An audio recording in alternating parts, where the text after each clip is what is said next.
Okay. All right, guys. How's everyone doing today?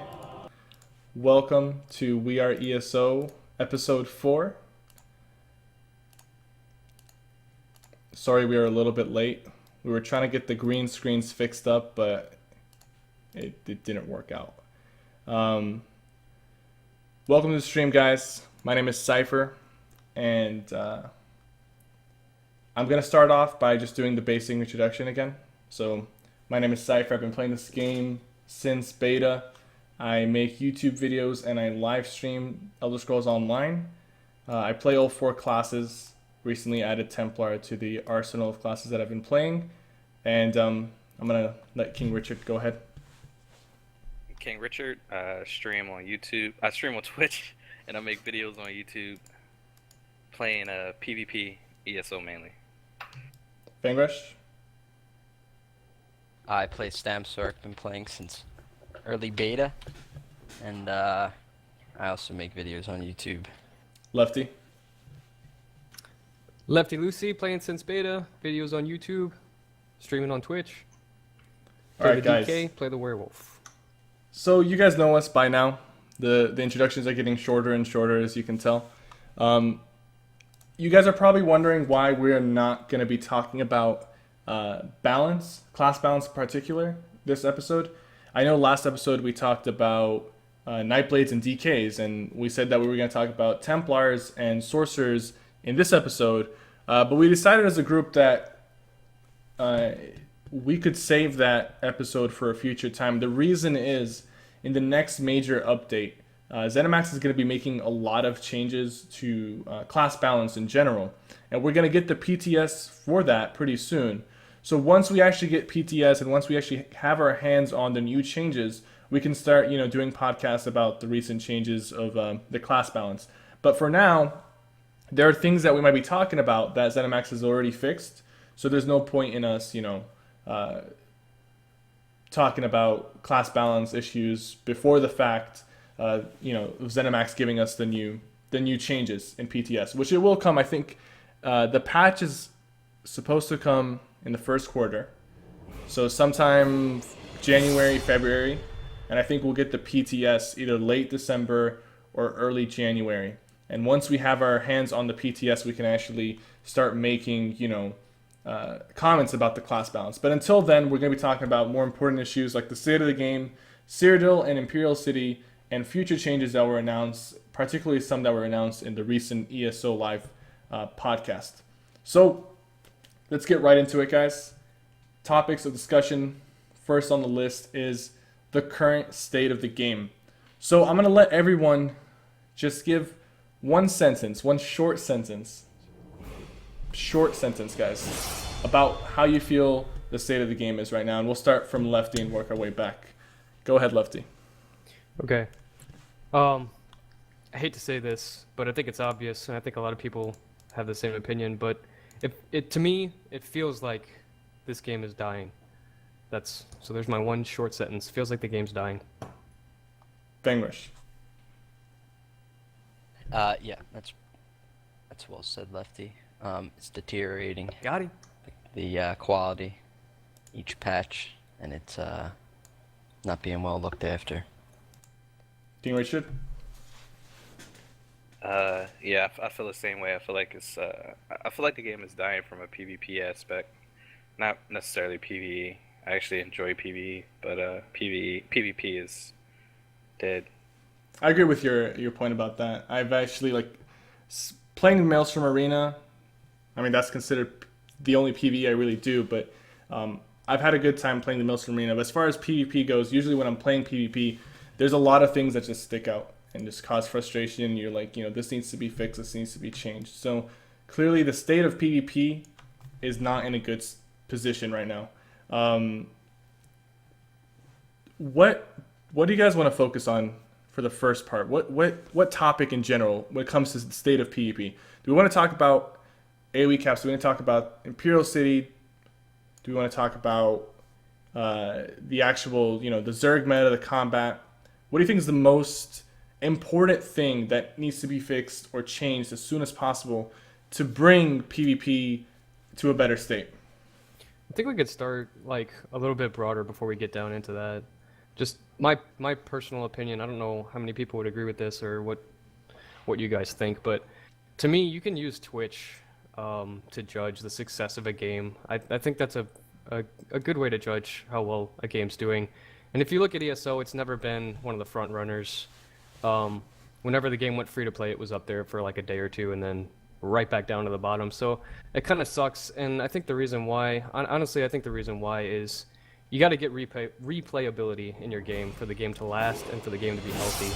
And I think the perfect avenue for that, if you look at the top games on Twitch, it's PvP. If people are interested in a game, a lot of people are going to be watching the game on Twitch. So that's why I think that that's why I think that Twitch is a good indication. And so just as far as the state of the game goes, I feel like the game can't survive if we just have PvE. Sure, we get expansions and it adds a little bit of content, and then you play that, you beat the dungeons, and then you get your gear, and then what? Then what is you should go to PvP naturally, in my opinion. And like we said, PvP just seems disappointing lately. So it seems like there's not that drive for me to get into PvP anymore. And so that's in my opinion the current state of this game. And then I don't know if you guys have comments on that, but then we could get into the specifics maybe. Fenrich, I saw you. It looked like you were about to say something. Something coming to your head. No, I was just thinking about what he's saying. It's true, I guess. I read the forums a lot, and I was thinking about some posts I read like a week ago where a guy posted. I know most people don't like him, especially ZeniMax probably, but Angry Joe. You know, when this game came out, he made videos about. You know, he gave it a pretty poor rating and stuff. But he had one positive thing to say about the game: how awesome PvP was, the combat system, when you weren't crashing and everything. But he really promoted the PvP as being awesome, the combat system. So, to me, I never understood why ZeniMax didn't run with what they had going for them, which was a really good PvP system. I get that they were steering towards a crowd maybe of more PvE players, given the whole series of Elder Scrolls, but combat system's still there. You know, it's very nice. That's why we come back and play every day. It's just everything else around it. It's the environment that it's in. It's what we have to do with it that's diminished, patch after patch in PvP that we hope to get back, I guess. You know, all the initial reviews of the game, like I know the game has improved tremendously over the past year and a half, but all the initial reviews of this game pointed a lot of the flaws out, but the highlight of almost every single review was PvP. The PvP content, people were really excited about it. Even reviewers who trashed the game, when they talked about PvP, they said the PvP content was actually fun. Same thing with Angry Joe. Like, I know he destroyed this game in his review. Like, he hated it. He didn't like it. But I remember him uploading his initial reaction, and then he uploaded a video a couple weeks later regarding PvP, and he like completely changed. He was nearly fanboying about Elder Scrolls Online because of the PvP content. And it feels like that content was the only content that they had initially. And of course, they did fix a lot of the issues with PvE and questing, and they did a lot of improvements on that aspect, but they didn't really do too much to the PvP side of things. I mean, that takes us to the Imperial City, which was supposed to be our big PvP update, but the Imperial City right now is pretty empty, and that, you know, that should speak for itself, that there's a lot of issues with the Imperial City. So let's just segue that into the Imperial City itself, because this Imperial City is supposed to be our big update. We waited for over a year to receive this update, and it was supposed to be the big PvP change to basically just bring back some life to PvP. Because here's the thing, no matter how fun Cyrodiil PvP is, even at its peak, Cyrodiil PvP at its peak, if you play that for an entire year, it will become repetitive and dull for you. I mean, it's going to get to the point where it's repetitive for you because you've played it for such a long time. So ZeniMax wants to add something to give us, to rejuvenate the PvP experience for us, and that was Imperial City. That felt like it lasted less than a month. What do you guys think about the Imperial City? I'd say less than a week. It felt like less than a week for me. It was a week, and then I didn't want to be there anymore. Franglish, I know you spent a lot of Uh, time. yeah, I Imperial City was like the best DLC, hands down, not even close. And it lasted a month maybe, and the latter end of that month was um, tough pickings. There's a lot of running around. Uh, Imperial City's two parts, right? You have the sewers and you have the districts. 95% of my time was spent in the sewers because that's the only place you can engage in real, valuable, meaningful PvP. Um, I know we talked about it before, maybe on our first podcast. Districts is just unfinished. Let's be real. I mean, ZeniMax even knows they're unfinished, and they've never admit to it. They've never talked about it. They just, the deadline came for when they had to release Imperial City, and they weren't done the district, so they released it as is. And as is pretty much like equal to a testing environment almost. People just respawn. You can kill them for no value, no risk. You respawn with no loading screen. It's faster to just pound respawn and jump right back down onto your target than it is to res. There's a real problem there, and there's no value in even fighting the guy again. It's literally a test environment. It's is the best thing I could call that, and that's half of that DLC. That's half of it. All the content's there, but what's not there is the concept. Like, what are we supposed to do there? And I look forward to whatever they're going to do, and I feel that they are going to do something. Um, I think Wheeler's working on that. I hope he is. Um, he's supposed to be on the next ESO live, I think, and hopefully that's something big he touches on because, again, like Lefty said, it lasted so short. It lasted short for all of us. It was the first time we could do something else with PvP. We could take Telvar stones from people. It was really fun. This was sold as uh,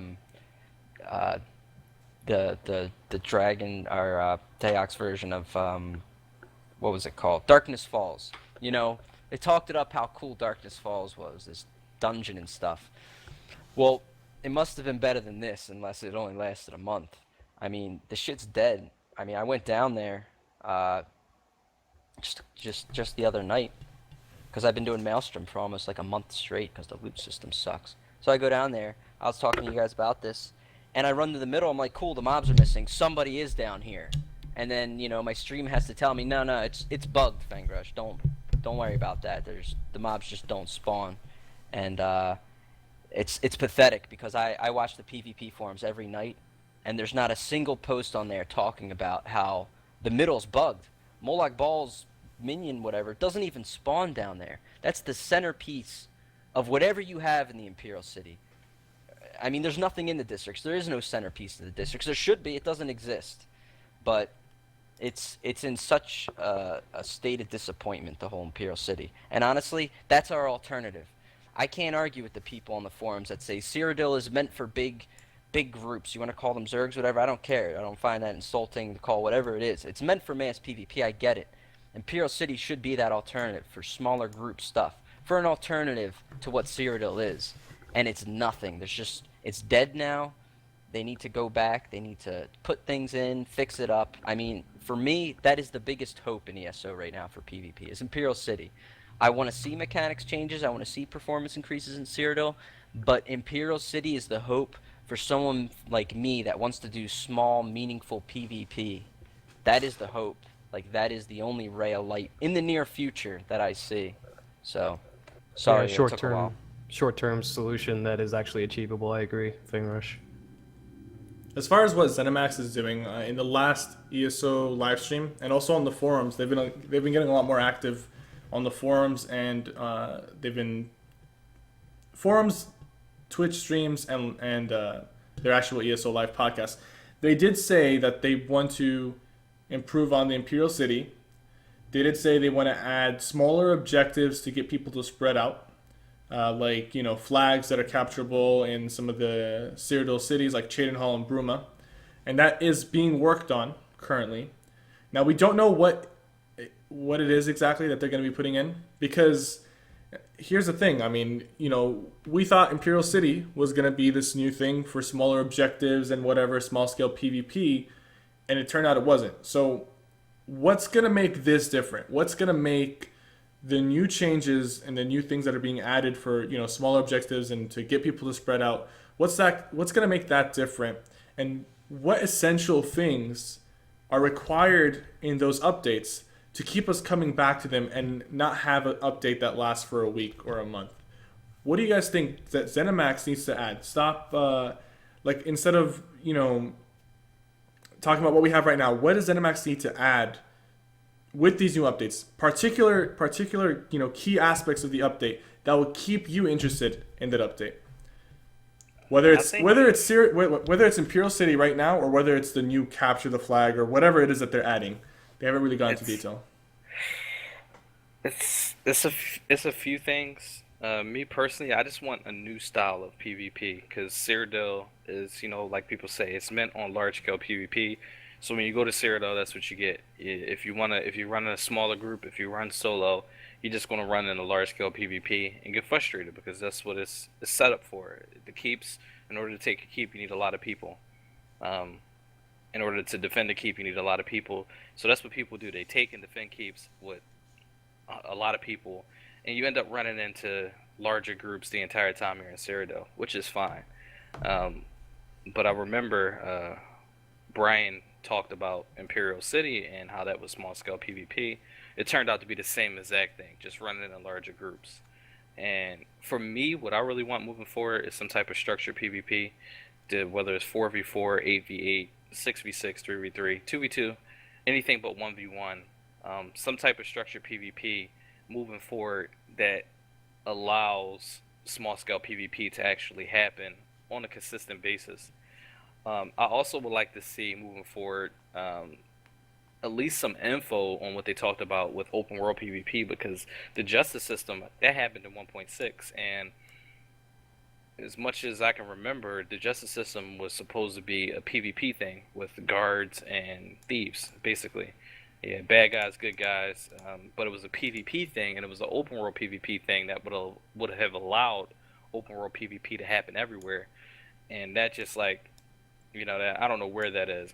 Nobody talks about it anymore or anything. So I mean, at this point, moving forward, I just want some focus on PvP in some way, shape, or form. Because right now the focus has been PvE, which is fine. I'm all for PvE. I like PvE too. But after I'm done PvEing, after I'm done doing Maelstrom Arena, for 2-3 hours a day, I don't want to go do it again. I want to go PvP. I want to fight somebody. I want a new experience. I want some competition.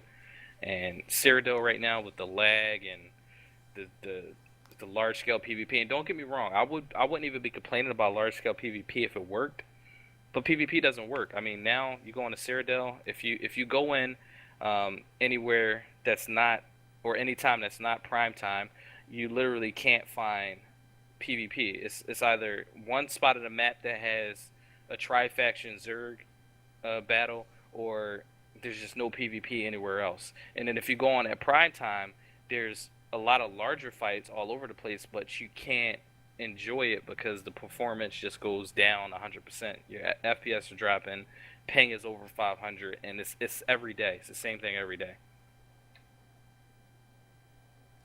So as far as like you mentioned, arenas is something, but like let's be realistic with each other. Arenas, even if they say they're going to start working on arenas today, they won't get us anything for at least another year regarding arenas. At least another year.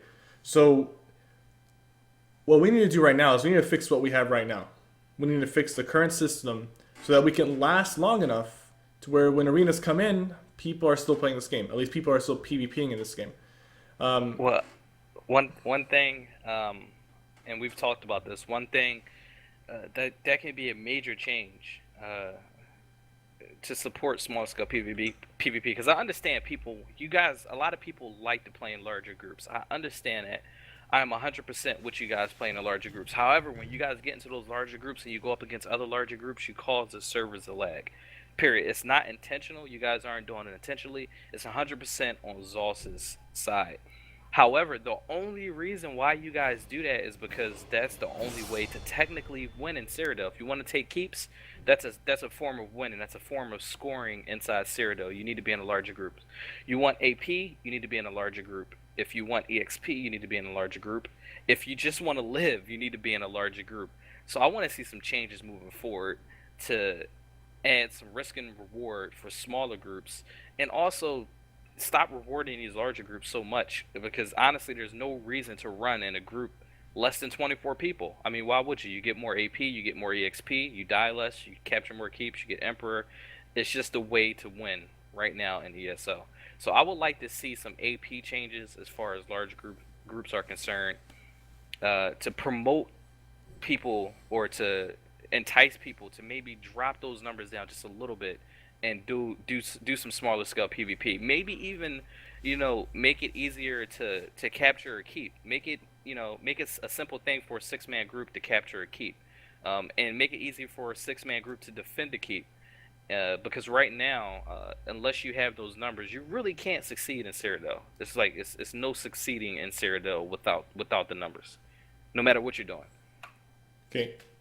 So I think what you were trying to get at, Cypher, was like a real, if I'm interpreting what you wanted to talk about correctly, just like a short term, something that we could do with what we have right now, maybe fix it a little bit. Yeah, like I want to know what you guys want with what we have right now. Like, for example, just to give like a simple example. Let's say Imperial City, they add a system to capture the different districts. Yeah. Or different things that they can just add that will just enhance what we have right now. Because like, to be honest with you, like, I would love arenas. I would like give up everything we have right now for 4v4, 2v2, 6v6 arenas. Heck, even 12v12, large scale arenas. Like, I would give up everything for that. But let's be realistic here. They can't make that on a short time frame. It's going to take them at least a year to implement something like that. I know they have an arena made that they used in QuakeCon and all that stuff, but at the end of the day, it's a company, it's a business. We can't just, like, as much as I would like to just barge in and be like, okay, you just got to put an arena in. I would love to do that, but we can't. So what can we do right now with what we have? Imperial City, Cyrodiil, and also with the upcoming changes, because I know they talked about changing, putting in some capturable objectives in, flags that you can capture, like smaller scale things. What aspects do you guys want them to put? What little things do you guys want them to put right now that could fix within the next patch, that could make the game more enjoyable for us, that could make us not feel like we're doing the same thing every single day? And as for commenting on what King Richard said, we did get confirmation that they are looking at the AP gains of larger groups and smaller groups. Currently, right now, a group of 24 players will make 3 times the amount of alliance points from 1 kill for any group the size of 1 through 12.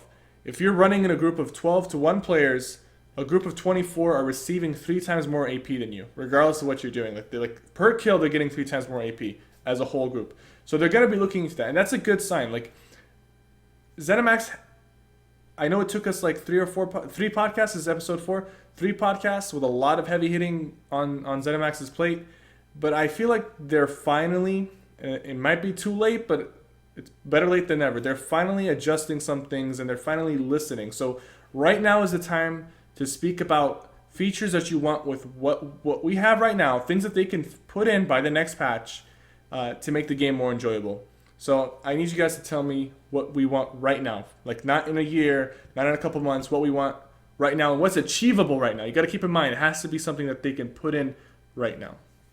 Yeah, so I think, and we've commented on it a couple times, I think IC is the answer, really. I mean, it's a DLC, it was designed for what you are saying, and it didn't work. And Fenrir said it wasn't finished. We've talked about how it's not populated, there's nothing going on there. There's actually a forum post on the forums about the Imperial City, and this guy gives a lot of ideas on what he could do. I really like what he talks about in here. It's just something to get people in there, because no one's in there anymore. No one's in the Imperial City. But he talks about putting objectives in there, whatever that may be. He said, and he gave the example of PlanetSide too. Like, every couple hours, there will be some sort of event that pops up in the IC, and everyone in the game will get a notice saying, hey guys, come to the Imperial City. This stuff's about to happen. Just bring people in there, because it works pretty well for small scale PvP if people are there, and if the objectives are dispersed and stuff like that. I mean, he gives capture the flag ideas, king of the hill ideas, within the Imperial City. I like your idea, Cypher, of making each slice of the Imperial City, each what's it called, district, making that capturable. Like, let's say DC captures this district, and then AD and EP can no longer spawn there, and they have to walk over there, and it's got to be contested and stuff like that. Like stuff like that. It's, I agree. IC just isn't finished. They have a lot of potential with the Imperial City. I'll link that forum post that I was talking about so chat can see. But I think something like that is easy. I think something like that is achievable, and I think something like that is a short-term solution that would keep me playing personally. It would keep me playing until we get something like King Richard was talking about, something that is solely focused on the small-scale PvP, be it open world, be it arenas. But even still, and I'm all for those kind of changes. But another thing we got to realize is that even when IC was popular when it first hit, it was flooded, but it was flooded with Zergs. I know where you're going. Yeah, it was flooded with these large groups in these small areas, just running over everything. And it honestly got to the point where, like, say for instance, if AD was zerging or DC was zerging inside of the arena district, you would have to leave the arena district because they would just zerg over you, and you would just be forced to respawn, and it would just be a rinse and repeat process because they were rewarded for it. They didn't lose their Telvar stones for one, and they were able to gain a lot of Telvar stones because they weren't dying. So that leads to more towards that same issue with AP with the Telvar stones. So I think it needs to be some Telvar changes for sure, some AP changes for sure, to kind of like steer people away from getting in these overly large groups and just zerging and PvP, both IC and Cyrodiil, because that I mean, they can add all the objectives they want. I mean, it's still going to get zerged on, and people are going to lag, and that's what it boils down to. I enjoy ESO PvP when I can actually play it. When I'm 30 frames per second plus, ping is under 200. I can enjoy the game when it's like that. But when my FPS is at 17 frames per second and my ping is at 500, I can't even play the game.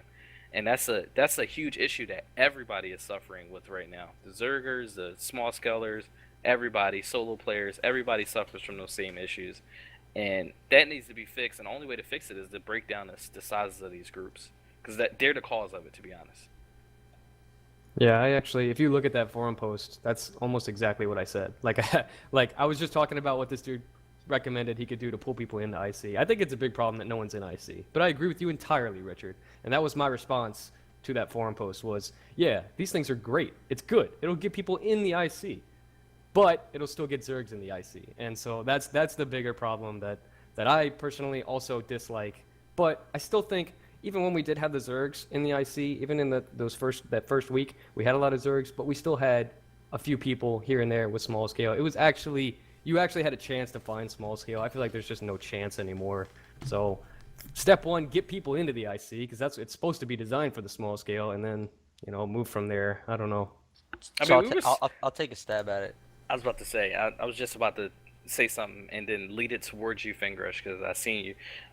Like for instance, we were finding those large scale groups, and we were still wrecking those large scale groups, but that boils down to not only the AP issues, the Telvar stone issues, but the major issues is the fact that smaller groups did not have a chance against the larger groups with the AoE caps and everything like that. And I really want to hear what Fingrush AoE has to caps. say about You it. heard your cue, Fengrush. AoE caps. There I am. That's your cue.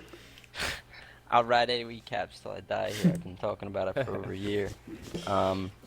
So the biggest thing over all of it, Cyrodiil Imperial City, no matter what it is a matter of performance. ZeniMax knows it. ZeniMax committed to it. They're working on it, and that's great.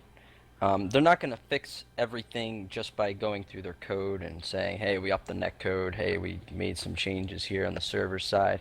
They can't fix it all. And I don't think we expect them to go through and tear miracles out of the code. What they need to do is change the way people are playing fundamentally. If you guys remember, maybe some months ago, 4 or 5 months ago maybe, they literally got to the point when performance was really bad in 1.6. They're like, guys, just we know the lag's bad, just spread out. They literally went on the forums like, just don't bunch up, guys. Don't all go to the same place because it kills the server, and we don't know what to do to fix it. So instead of just going and asking players nicely not to kill their server, they need to give reasons for people not to do that. And the first step they can do towards that is really, this doesn't fall on Whalers, falls on Roble and stuff, is again the AoE caps. Because when you give people a chance to fight, smaller, bigger, it doesn't matter. Because again, like even these 24-man groups, they complain about the 48-man ball groups that roll through. Okay? Everybody complains about the bigger fish because here's what Cyrodiil PvP has been boiled down to. It's quantity over quality now. And Yep. the game did not used to be that. It didn't. And every patch it pushes it more towards quantity over quality. And that's not what the game should be. Nobody wants that. Even the casual should want it. Say, hey, we got more people here, we're good to go. You know, just follow the guy, and we're good to go. And it shouldn't be that. So the first thing to do is fix performance. AoE caps are going to help, not just for small people to wipe out bigger groups, but just to add a level of risk that doesn't exist for large groups. There is no risk associated with being in a large group. The closer you are to more people, the safer you become. There's something wrong with that. I mean, they put in Zerg busters to bust Zergs. It didn't work. The Zergs use them against other people. So they messed up, okay? They need to go back and revisit what they did. The first biggest step they can do is AoE caps. They should be gone. Dynamic ult gen's going to come in after that. I'm not going to let up on that. I actually think AoE caps are going to get changed. If you guys didn't see, Roble's going to be opening a thread on the forums about AoE caps. And the fact that Roble made an account in 1 week and has to make a thread on AoE caps the next leads me to believe that they're changing AoE caps, to be honest. And I'm happy. I hope it's a full removal. Barring some effects, you know, like I don't want Talons hitting 20 people. More like it was in beta. There was a lot of effects that didn't hit everybody, but the damage went through. Ground AoE ults, like things like standard, would hit everybody. So if you have 48 people on a flag and you drop a standard on them, you're hitting everybody for amp damage. If you negate them all, you hit everybody with the negate. It'll change the way the big groups fight. And again, adding more risk to the big groups is going to mean the fights won't last as long if you ball up. You know, I'm not saying the fight should be simple and quick, but if you ball up and you crash 24 into another 24, one of those 24 sides should die pretty quick. It shouldn't drag out over 2 minutes of them just running between each other, spamming barriers, and be like, all right, guys, we're going to run up the steps again, and we're going to come back down with deaths, and we're going to go back up the steps again, because that's what it is. Because when you're in a ball group, it's hard to actually break the ball. And then people they can get chain rezzed in 1 second because half the group's using Kagranax because it's such a good set. That set needs to be changed. They made it good on all fronts. So people are getting rezzed. There's no penalty for getting rezzed 10 times in 2 minutes. Just come on, get back up. You're back in the fight. Add to the AoE cap issue here. And this is what causes lag, is these fights going crazy like this. You know, if you want to bring 24 versus 24, great. Smash the 24 out, and then there's no lag because they're dead, and they have to come back, and they should fight different. That's the way I see it. Siege could probably be looked at, but it gets looked at every patch. It gets looked at every 2 months because they make huge changes on the game. Siege alone's not going to fix things. But above all else, the performance has to be addressed. I don't care who you are. You're a single player, a 24-man group player. You want the performance to be better. And we all know that. And they're looking at it. That's great. It's the #1 priority. And my opinion is AoE caps is your best first step to taking it. But that's just one thing.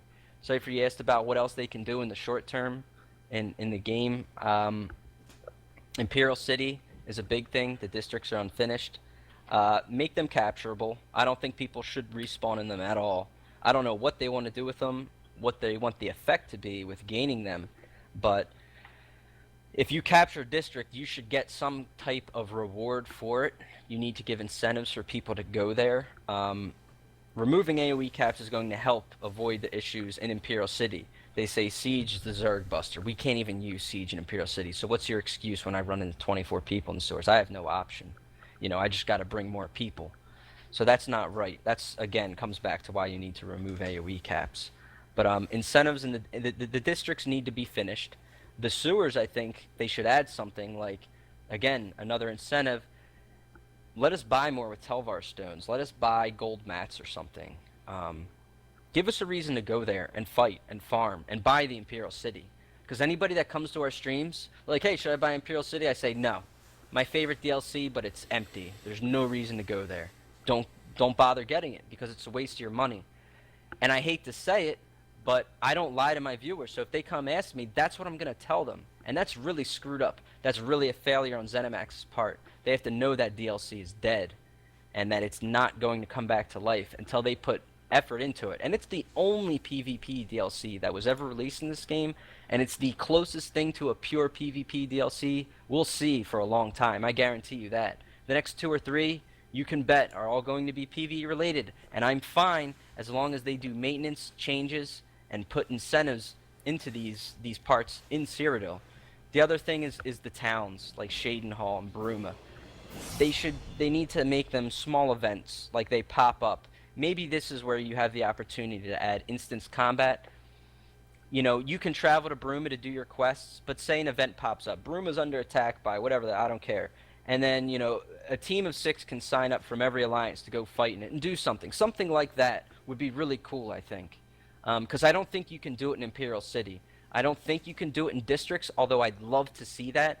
I'd love to see the districts fought over by groups of like 12v12, where there's like multiple objectives in the small district. Like, hey, there's 4 points. You're a group of 12. You're up against another group of 12 and another group. And whoever can capture whatever in the time range, like you could do some really cool PvP because the districts are so awesome. The environment is awesome, but there's just mobs littered in there. It's trash. People immediately respawn. There's no reason to kill them. But the content is there. You just need to finish it. And I guarantee you will have long-term awesome PvP in those districts if you just work on it and get it right. And work with the players. I mean, we're here to give ideas of what we want. And this is, you have the groundwork. You have a totally great-looking DLC that nobody's playing. So here's your opportunity to take it and make it something. So that's for me, that's our short-term stuff. Arena, I'm sure it'll come. And if we can bring more life in this game in PvP, it's that many more people that are going to want to buy your Arena DLC when it comes out. So I just want to say something. Well said. Well said, Fangrush. That was really good as usual. I just want to say that right now, a lot of the changes that we aim to make are to help server performance. That's the biggest factor of a lot of the frustration that happens on the forums. Like, yeah, you're going to have people complaining about class balance, but class balance will forever be a problem. There's MMOs that have been out for 10 years and they're constantly balancing classes and races.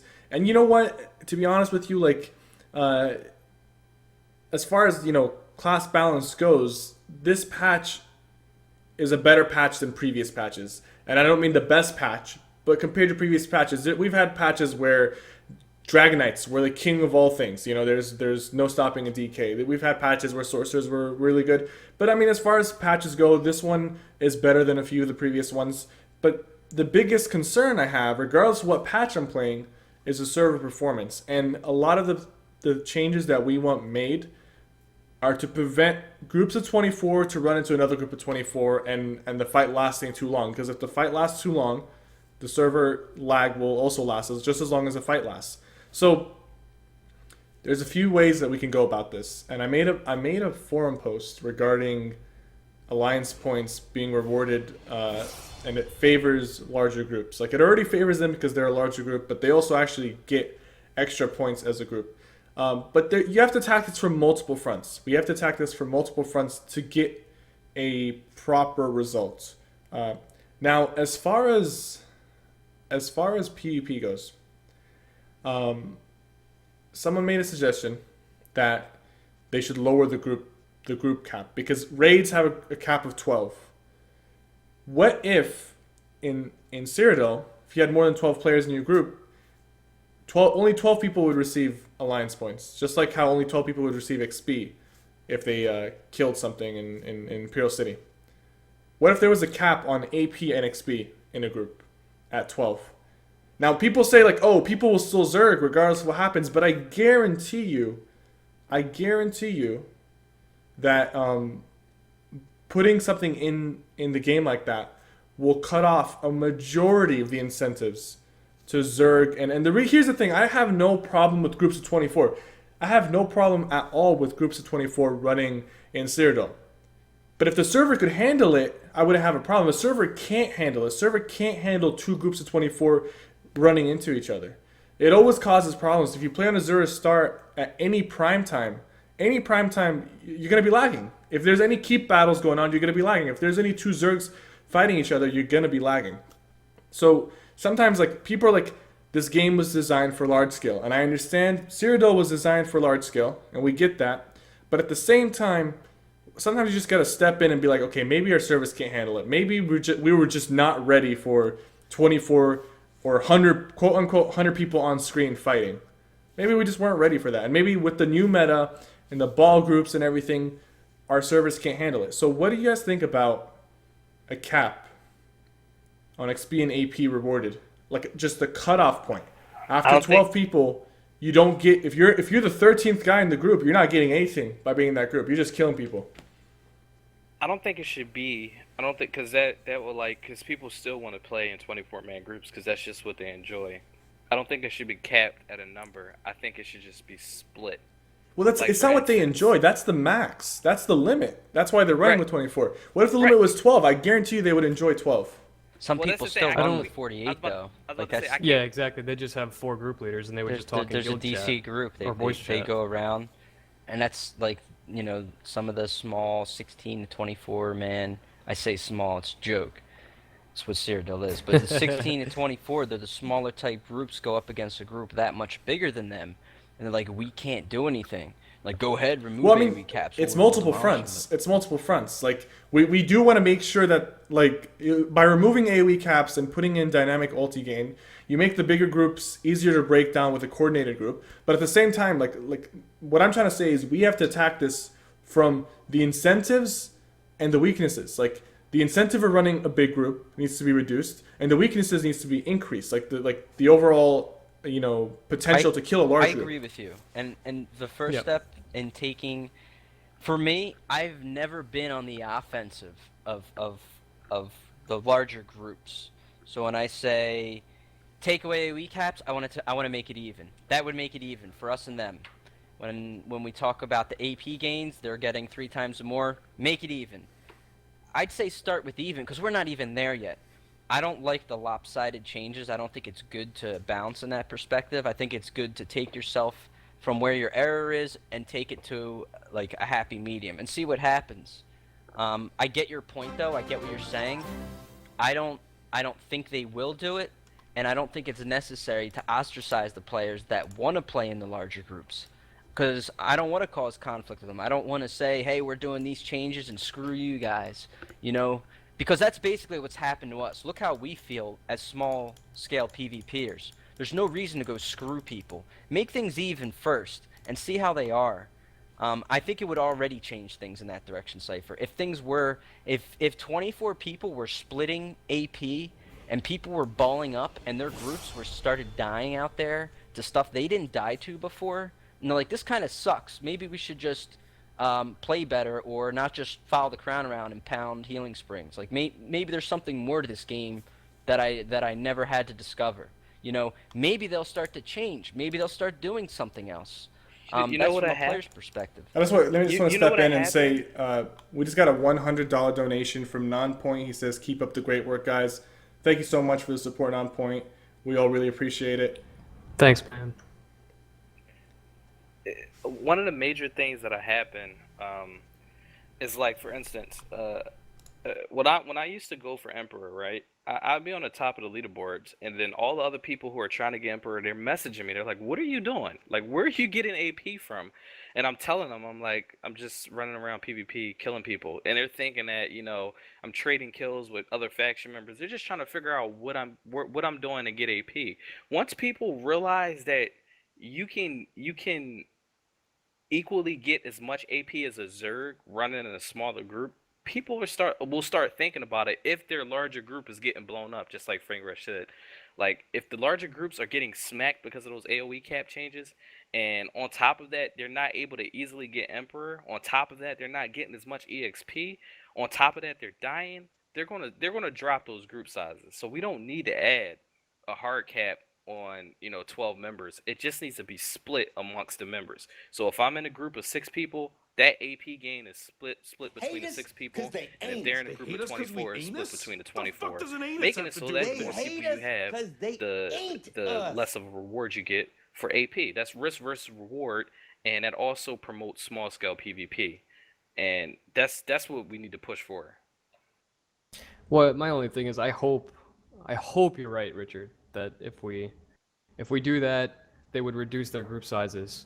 I hope what doesn't happen is these people realize, oh, I can't run in a 48-man group. I'm just not going to PvP anymore. And then Cyrodiil is even less populated. So it's like, I like it, but hopefully it flows out like that. Because I can see some people just not doing it anymore. Because not a lot of people get in with this small scale PvP. It's not like remove like here's the thing, like if we removed AoE caps in 1.6, those big groups would get pounded. I'm not gonna lie. 1.6 damage. Damage now is not that huge. Like if you go and hit a large group now, it takes a while to wind them down. Even a single barrier is going to counter a handful of people. Just completely counter everything they do in the next few seconds.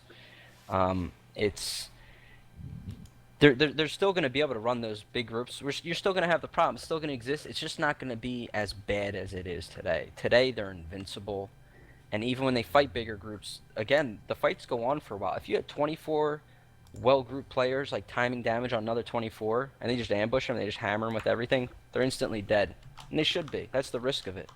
I mean, that's what happens when you have that. I mean, look how long it takes to kill people now. Like I wrecking blow a guy, I can wrecking blow him up in the air, wrecking blow him again, crit rush him and try to execute him. He's laying on the ground, never CC broken, one breath of life, and he's back at full. And I just got to reset the fight now and start over. Damage is, I don't know. I think Cyrodiil will be fine doing this, honestly. But yeah. Yeah, I'm not saying that it should be better to be in a smaller group. What I'm saying is that it should be fair for smaller groups going up against larger groups. That's the main Absolutely. That's the main thing I'm trying to get at. Like right now it's unfair. We get less AP, they get more AP. We do less damage, they do more damage. Our healing is equal because there's no AoE caps on healing, but they have more healers, so basically they heal more than us. So it's just like it's unfair for a smaller group of people to go up against a larger group of people right now in the current state of ESO. And I just want to add some even playing ground. And it used to be there to a certain extent, not because of the AP gains or anything, AoE caps like that. It was just because of the damage. Like the damage was so high, anybody can get smacked. And I'm not asking for that back. I'm not asking for that type of damage back because I think that was pretty ridiculous. I just want to have a chance, a standing chance. When I see a group of 20 people and I'm in a group of 6, 8 people, I want to be like, wait, these guys are AFK right now. Let me jump in, drop everything I got. Let me see if I can kill these guys. Give me a chance. Right now, you can do that. These guys can be AFK. They can be on their back for 5 seconds, get up, pop a couple heals, and you have to turn around and run. That's what it turns into. I just want to make a point, and a lot of people get a misconception of what we're trying to do here. I see a lot of people sometimes saying that they want it to be where, if it's like 4 on 24 people, we have an even chance at winning. Like we don't want it to where we don't want it to be where 4 people can kill 24 people consistently. Even if those 4 people are very skilled and 24 are not very skilled. That's not what we're trying to do here. The whole idea of 1vx, that's not our concern. That's none of our concern. Our concerns are the same concerns that other people have. People who aren't hardcore or elite at the game. People who are casual players and people who are elite players we all suffer from the same things. We all suffer from server performance issues. We all suffer from anything relating to one sec. We all suffer from the same things, is what I'm trying to say. So when King Richard says, we want to have a fair chance, he doesn't mean we want 10 people to be able to take out 20 people and have a fair chance at winning. We just want it to be to where the 24 people aren't getting extra benefits and extra rewards of being in a 24, aside from the fact that they are 24 people. They're 24 people, so they have more bodies, more DPS, more heals, but they shouldn't have damage reduction from AoE caps. They shouldn't have increased alliance points gained because of how the scaling works with rewards. That's what he means. I just want to clarify that, because no one wants 10 to beat 20 100% of the time. We just want. I'm glad you clarified that. I was going to talk about it too, because just listening to King, I know exactly what you're trying to say, King, and then I took a step back and tried to listen to it from someone else, and it kind of sounded ridiculous. It's like, I want my 4-man group to be able to kill 50 people. It's like, but that's not. I'm really glad you clarified that. So what it is that we're asking for is and like Fangrush said, it's all about numbers now. It's quantity over quality. It shouldn't be so much about how big your group is.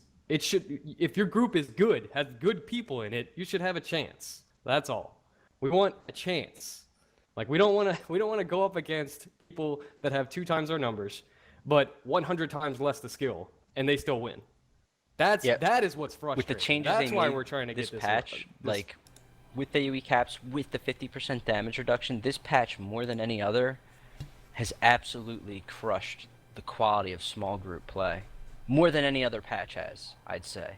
I'd say this patch has cemented the numbers game more than anything we've had before. Everything's led up to this, sure, but this one has just made numbers the thing, and it needs to change.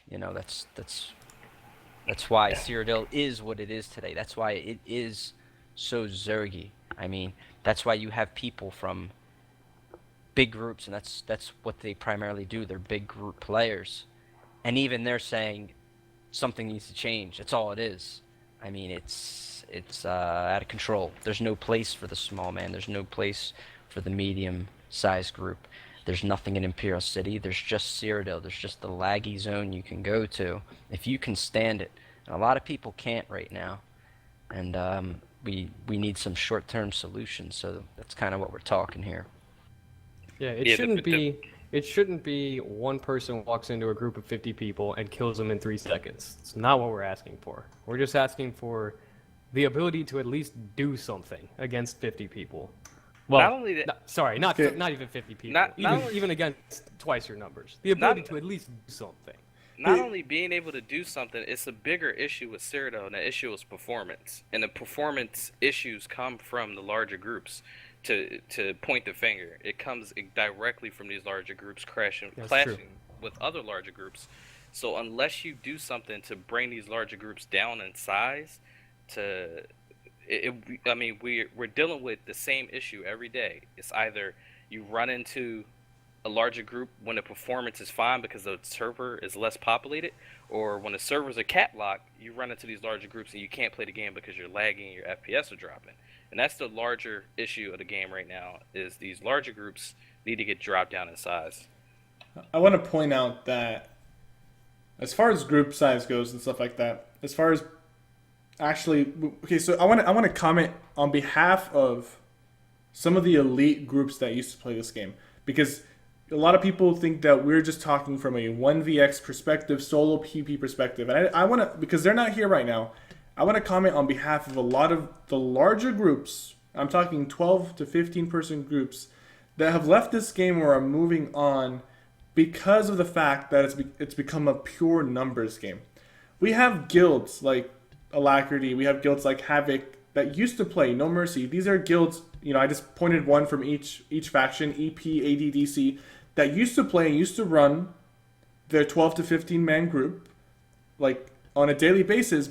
But once this patch came in, and once they realized that the only way that a group like that can be consistently successful is to just stack more players, because a group like that used to be able to take out an unorganized 48-man group consistently. If they played properly, they had the chance to take them out.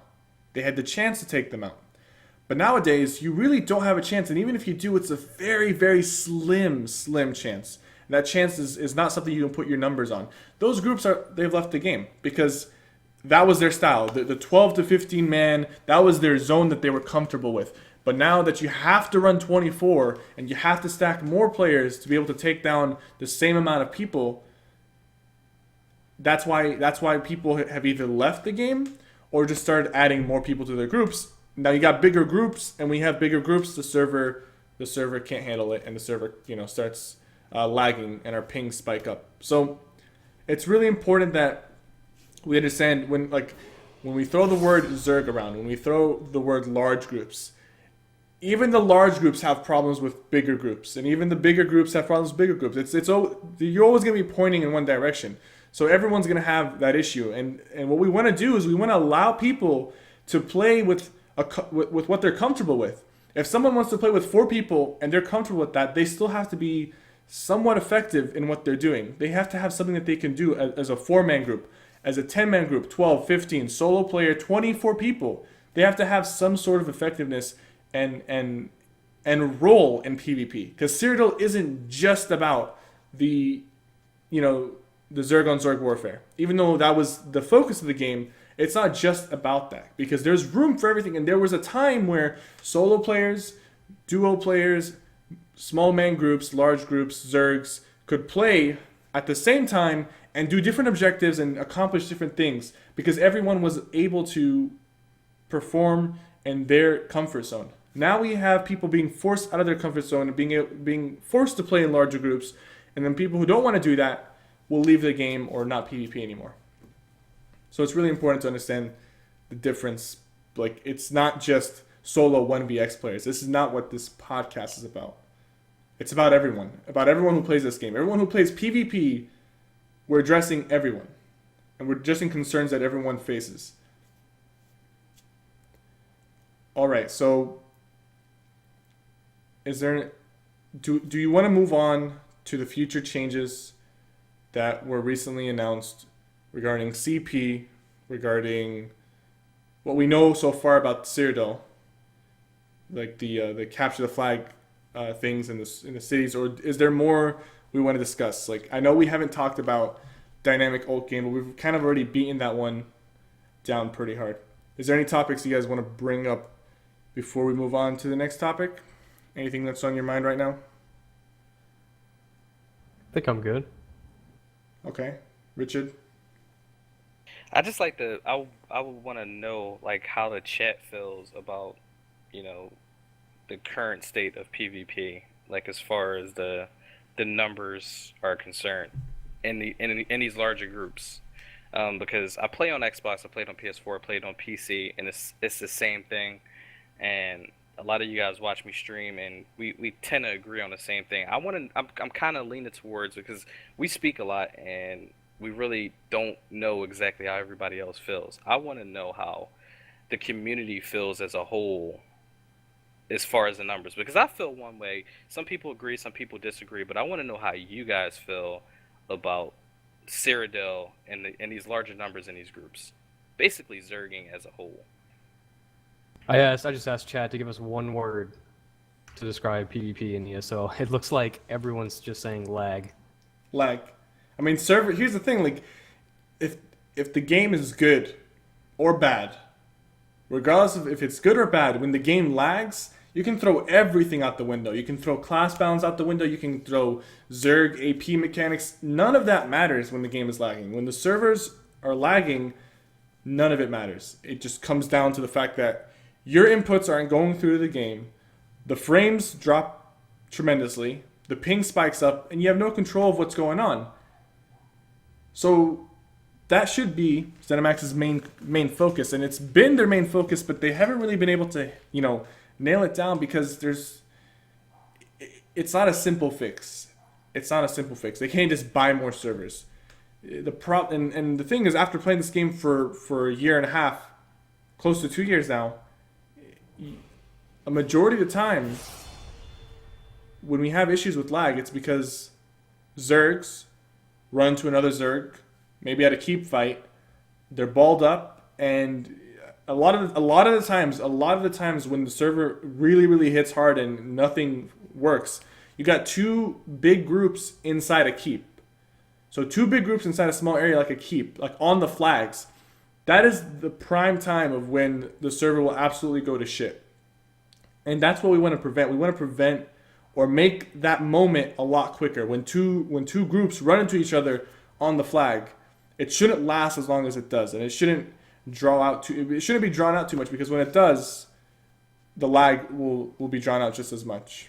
Is it possible for you, Cypher, to load up the game? Because I think one thing that's not clear is I don't think people quite understand the exact cause of lag. Even though I understand that you understand that you're saying it, I don't think the community as a whole understands it, because people are like, I love large scale PvP. I love running in my 24 man group. I just want them to fix the lag. And I don't think people quite understand it's the fact that you're running that 24 man group that causes the game to lag. And now I do understand that this game was sold on large scale PvP, but there was a lot of changes before a lot of you guys even started playing the game. I know some of you guys have been here since beta, but I've been here since beta. There was a lot of changes with AoE caps. There's a lot of changes with the lighting patch, the graphics, animations, class abilities. They did a lot of different changes to this game, which led to this lag happening. And in order for them to fix it, they have to go back and look at a lot of these changes that they did. I just don't think that's possible at this point. So I think we really need to pinpoint the cause of this lag to kind of come up with a solution to it, because I don't think people quite understand the exact cause. So is it possible for you to load up the game, Cypher? Yeah. What do you want me to show exactly? I just want you to go into Cyrodiil and like just look on a map. Like you can look on a map and literally like you can be at your home keep or your home In base Azuras. and Azuras, and your ping is fine. And as soon as you go to where the conflict is, your lag and your ping skyrockets. Well, another problem is sometimes like something that's happening in the other side of the map, like a fight that's happening on the other side of the map, It'll affect. It will affect your entire, performance. the entire server. Yeah, entire It'll server. affect the entire server, no matter where you are. Even you can be at your home keep and you'll still lag depending on what's happening. But most of the time, like and this has happened to me and Lefty so many times when we used to play together and stream together. We'll be playing and we'll get to a spot and we'll be like, oh crap, there's a Zerg. And mind you, there's nothing near us. There's nothing on our screen. We can tell it's a Zerg by the FPS drop. Yep. And frame rate. I mean, by the frame rate drop and the ping issues.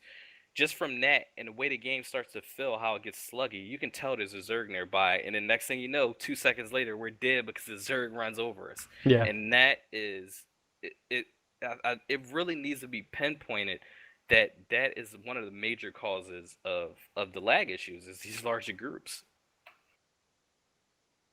I'm loading up the game right now, brother. And I'm not saying, let me clarify, I'm not saying that it's the players. I'm not saying it's your fault. No, it's not your fault, because the game was advertised as, for large-scale PvP. It's not our fault. It's not your fault that the game cannot handle your 12-man ball group spamming AoEs against another 12-man ball group.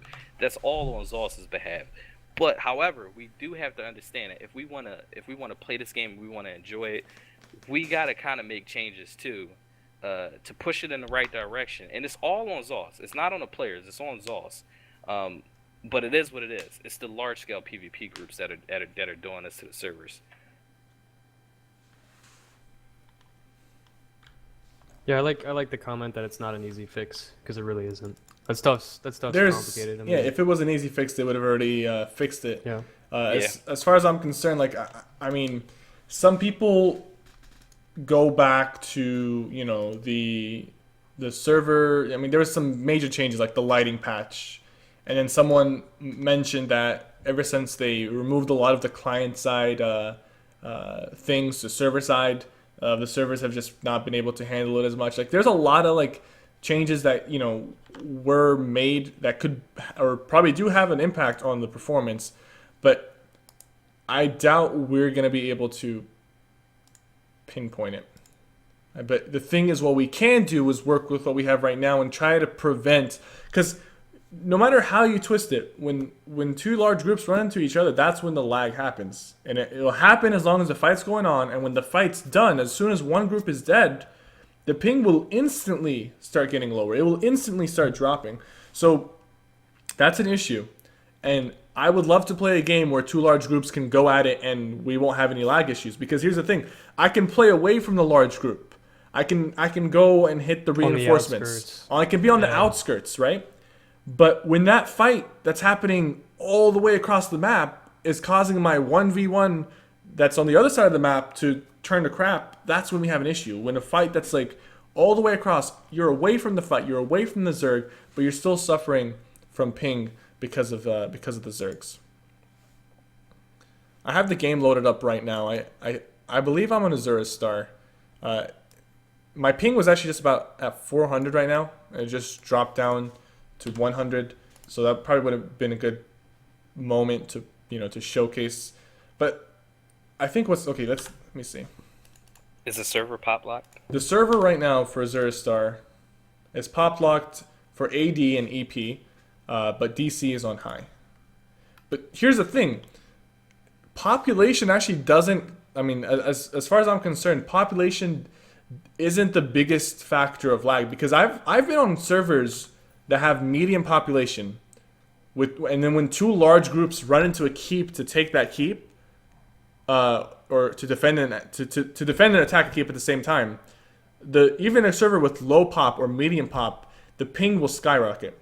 The ping will absolutely skyrocket. So it really lowering the population cap. ZeniMax keeps doing this, and yeah, it does help to an extent, but it comes down to just preventing those 24-man groups or 30 people groups of being in a very tight area with another group of 30 and having that last for a really long time. Because the longer that fight lasts, the longer the lag lasts, is what I'm trying to say. So, like, it's not about population. At least I don't think it's about population. To me, it's just about the gameplay itself. The actual fights that are happening are causing the lag. And yeah, in a perfect world, those fights wouldn't cause lag, but they do.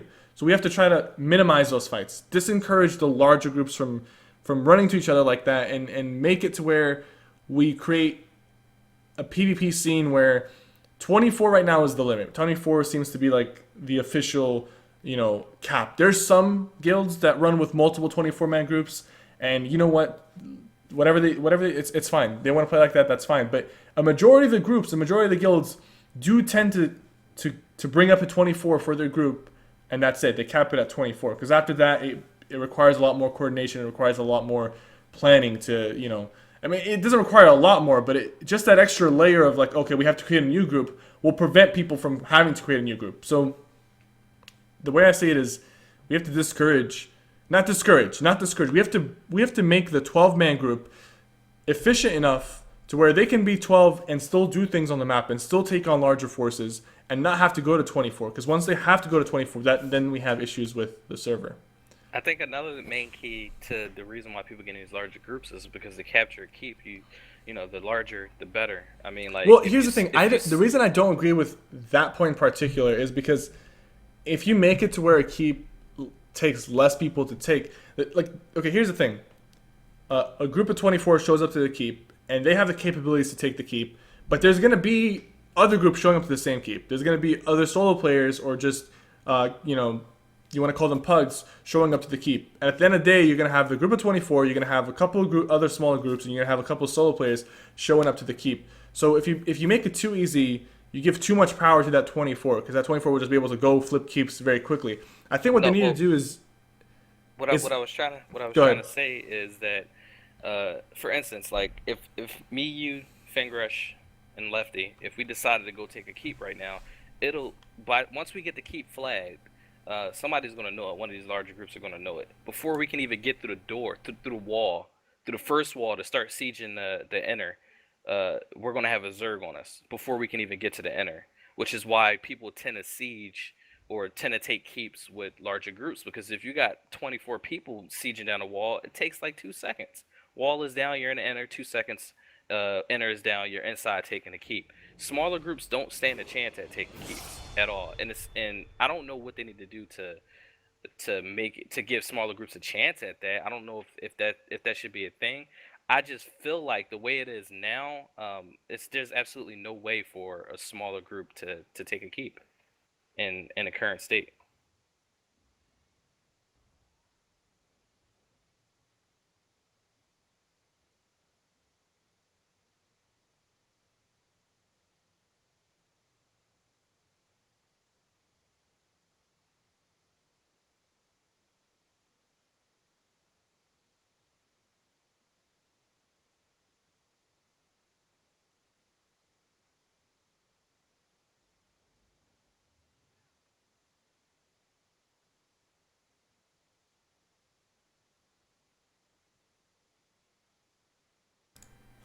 Okay.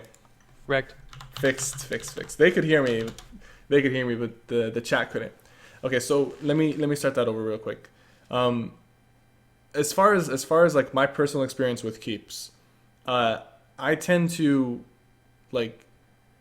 I still feel like taking a keep should require like a group effort. It should require. I mean, and not just when I say group effort, I mean like an alliance effort. Like it should take not the entire alliance, but a big portion of the alliance to capture a keep. And it comes down to the big group that's taking down the wall. It comes down to people scouting the keep, players like me cutting off reinforcements that are coming from the keep. It's like a whole. It's a battle. It's a battle, and what I want it to be is to where that battle itself doesn't cause server performance issues. And a big part of the server performance issues that comes from those battles doesn't come from the people scouting the keep. It doesn't come from the people that are spread out shooting the walls or people running through along the walls just, aimlessly. It comes from that organized 24 people that are, they're all stacked right outside the keep door.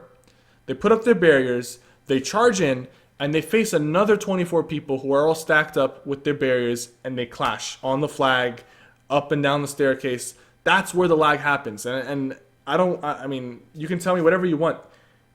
I've seen so many instances where a keep will have so many players fighting at it. No lag whatsoever. As soon as those two groups clash inside the keep or around the keep, the server goes to shit. You're right, 100%. And we need to reduce that lag. We need to reduce it, and if we can, eliminate it. And So that's basically, That's why we're talking Basically, about putting incentives to kill. time to breaking. kill on Zerg needs to go down. Exactly. Yeah. Like, it's not against people making 24-man groups. We're against how ZeniMax has forced 24-man groups to be effective, and the only way to be effective is to put all 24 of those guys in a very tight radius, running together, flooding purge and heals. It's all those effects piling on top of each other, and then you throw the damage on top of it with the heals going against it, and it's just this non-stop issue that's what really causes the servers to chug. So that's what we're looking to discourage. That's, again, you remove AoE caps, one of those groups is going to die, and the other one's going to kill them much quicker. That's just the reality of it. That's what's going to happen. It's what's already happening. One side eventually wins, but with AoE caps being removed, you're really killing two birds with one stone. Like that fight's going to lessen the stress on the server, but it's going to make it so even if it's just like a 12-man versus a 12-man fighting, or that's probably pretty small. Let's just say a 24-man, a 24-man are fighting and they just clashed, and I have my 4-man and I run in and we all have our ults up and we know what we're doing and we're top-notch players, and we come in at the right moment, we can absolutely 100% turn that fight in our favor. Whereas right now we're like, yeah, we're 4 more people in the fight, that's cool, but if that 24-man group we're going up against is better than our 24-man and they would have killed us, we could have made the difference. But right now, the way it is, if they're better than that other 24-man group, they're going to kill them and they're going to kill us, because we can't go in and make a significant effect. We used to be able to. And that's what I used to do with my group a lot. We went all over the place. We're always on the front line. We weren't the big group, but if big groups clashed, we'd wait for the right moment and we'd hit them and we'd flank. And we just, drop the bombs on them at the right time. And right now, it doesn't matter. Timing is just diminished. All strategy is diminished. It's just, it's a numbers game out there. And when it's a pure numbers game and everyone's playing to that and they all know it, and they all know it's a numbers game, they're all just adding to the problem that's killing the server. So, I mean, it's kind of a no-brainer at this point. I think ZeniMax has got the message. Again, I think that's why we have Roble making an account, making a thread on AoE caps. I'm telling you, it can only go. It all points to one thing. Like, they're acknowledging what's happening, and they realize that there's some truth to what we're saying. Maybe later, unfortunately, not sooner. But I hope we get all the support we can on it, because we need to get a full removal, not some half-baked solution of, hey, we upped the AoE caps to 12. Like, not just get rid of them, because you're not going to solve the numbers issue until you do that, until you make things equal across the board. I agree with what you said. I honestly I'm a lot more optimistic now than I was in the past previous podcasts, and Agreed. I'm not trying to defend ZeniMax. I'm not trying to defend them, but in the previous podcast, I didn't really hear too much. I didn't hear from them regarding AoE caps. I didn't hear from them regarding changes to the Imperial City, and we're finally hearing something. Robo making a Forums account, that was a big boost for us. Making a thread regarding AoE caps and having a discussion about it, that's a big boost. We're actually getting some ZeniMax interaction that will definitely result in some good results. So I'm a lot more optimistic now. I'm a lot more optimistic about the changes that are coming up. And I feel like this next patch could be really good if done properly. It just has to be executed properly. When it's all said and done, just to give you guys a visual, because I still want large groups to be in the game, and they have their place, and this game was designed for large groups. But just to give you a visual, you got a group of 24 people outside of a keep. They're about to charge in inside the keep and take the flags. In this current meta, the only way you can prevent a group of 24 people from charging into your keep and taking the flags, most of the time, is having another group of 24 inside there, and that group of 24 outplays the group of 24, or having a group of 30 or 40 inside there and just absolutely destroying that group of 24 as soon as they charge in. What I want the game to turn into is that group of 24 can run in, and a group of 6 has the opportunity to take out that group of 24 if they play properly, if they execute their AoEs properly. The opportunity. Oils need to be buffed. Siege needs to be buffed. AoE caps need to be removed.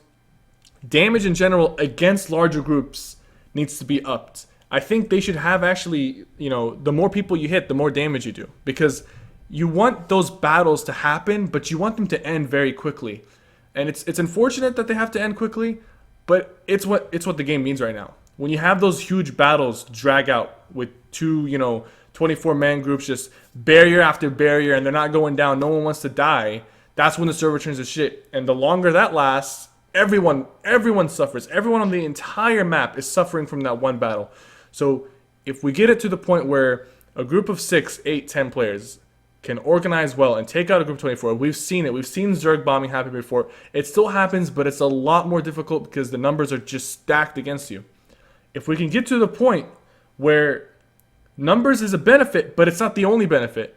You still need skill, you still need strategy, you still need positioning to take out players. And if they do that, if they give the opportunity for the smaller groups to take out the larger groups, and the two large groups that are going head to head, those fights don't last long, we'll fix server performance. And like we said earlier, we asked the chat, what's one word to describe the current state of PvP? One word. The majority of the chat was saying lag. Lag. That was the majority. That was the one word that a majority of people used. So if we can get the server performance issues out of the way, we just took a big chunk of the frustration and problems that people are facing on a day-to-day basis with PvP. There's a lot of different changes that we struggle with. There's class balance issues. There's small, little things that need to be changed. More incentives in Cyrodiil, Imperial City, but none of that will matter if we don't fix server performance. They could give us the best Imperial City experience ever, the best Cyrodiil experience ever, but as soon as it starts lagging, doesn't matter. No one's gonna care how good the game is. If it's lagging, the game is crappy. Like the performance is crappy, the gameplay is crappy. Nothing matters when the game lags. And what we need to do is attack the server performance issue head on, so that once we can take care of that or minimize it, we can start focusing on different things to improve our actual gameplay. So we're gonna move on from this topic. Future changes now. A hot topic that has been recently brought up on the ESO podcast was the champion system and the vet removal. Now, as far as I know, I actually did not watch the podcast, but from what I've heard from people, and correct me if I'm wrong, ZeniMax plans to take out the vet system, I believe, in the next major patch, correct? You guys confirm? Is it the next major? They do plan to take the vet system out, okay, as far as I understand.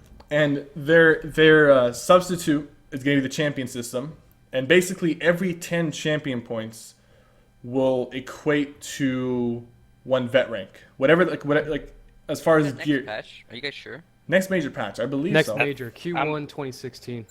Yeah, that's Steve's I- guild. One thing I I, didn't do hear know about they the stressed on champion. their ESO Live people didn't see, is that they're not raising the vet levels. They made sure to stress that, because a lot of people are talking about V18, seeing some things and data mining, but just to reiterate what they said, for a lot of people that may not see that, they're not taking the vet levels up anymore before they fix this. I shouldn't say fix this, before they remove veteran ranks. So Oh, I V16 thought should be the last of the veteran ranks. I could be wrong, but I thought they said no, we're not removing them, and we're also, or no, we're not raising them, and also, by the way, we're removing them. They're removing. I just So- don't know what that date is. Okay, so- I just Right. know they're not raising. I, them. I believe, it's- from what I've heard, I'm pretty sure the next Fair major enough. patch they're removing them. And what? Okay, so from what they've said and from what I've heard, every 10 champion points equals a veteran rank. And when I say veteran rank, that just means what your gear, like what gear you can wear. So, for example, veteran rank 1, if I understand the system correctly, if you have anywhere from 1 to 10 champion points, you're considered a V1. And when I say V1, it's just what you can wear. You can wear V1 gear. And I think they'll change the gear title. They won't call it V1 gear. They'll probably call it Champion 10 gear or whatever, or Champion 1 gear, and they'll have like a champion rank placed on the gear. Now, people are in the chat are getting kind of they're asking a lot of questions. It's not a grind fest. It's not a grind fest because it's going to cap at 160. Once you have 160 champion points, you're considered a V16. You can wear any gear that the game has to offer at that point. So this actually removes a big portion of the grind for a lot of players because of the fact that once you get your 160 champion points, if you make a new character, you get them to level 50. Now they're basically V16 because your champion points is account wide. It's on all your characters, right? So you have your champion points is universal on all your characters. That means the only grind you'll have to face now is that 1 through 50 grind, assuming you have 160 champion points. And with the new reduction to the amount of XP required per champion point 1 through 160 is actually really, really fast. Honestly, I haven't really looked at the numbers, but I believe if you play on a daily basis, it'll take you anywhere from a month to 2 months to get 160 champion points.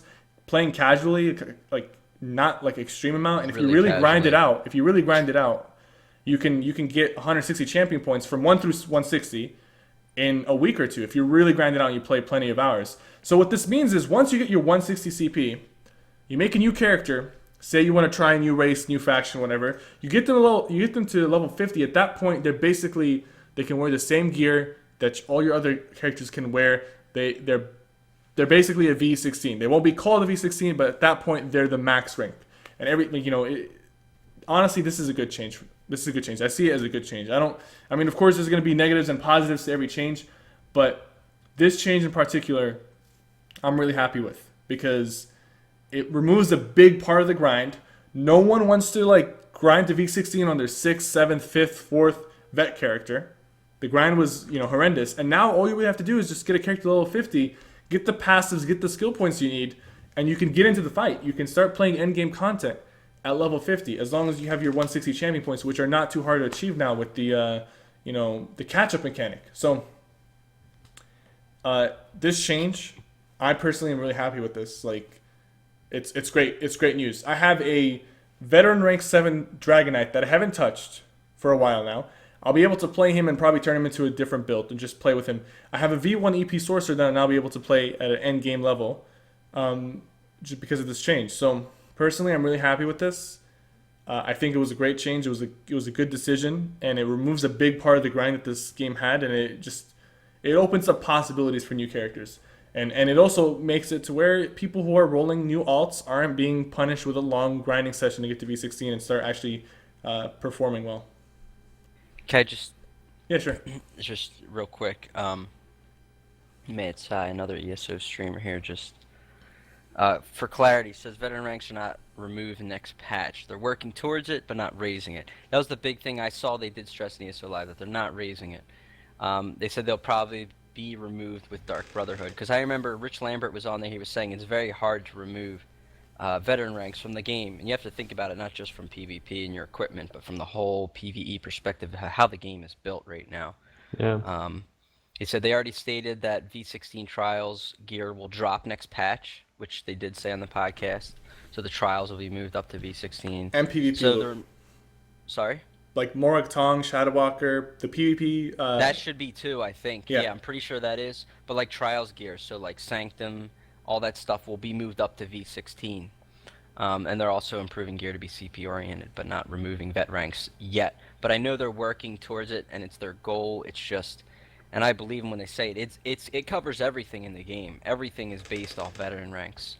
So, but I agree with your whole theme there, that it is going to be better, Cypher. Like when it comes to making a new character, and it's also good for new players too. Those catch-up mechanics are easy for players to jump in. I had a guy on my stream. He said he was just PvPing, and you guys know if you PvP, you get a lot less XP than you would if you just went and grinded.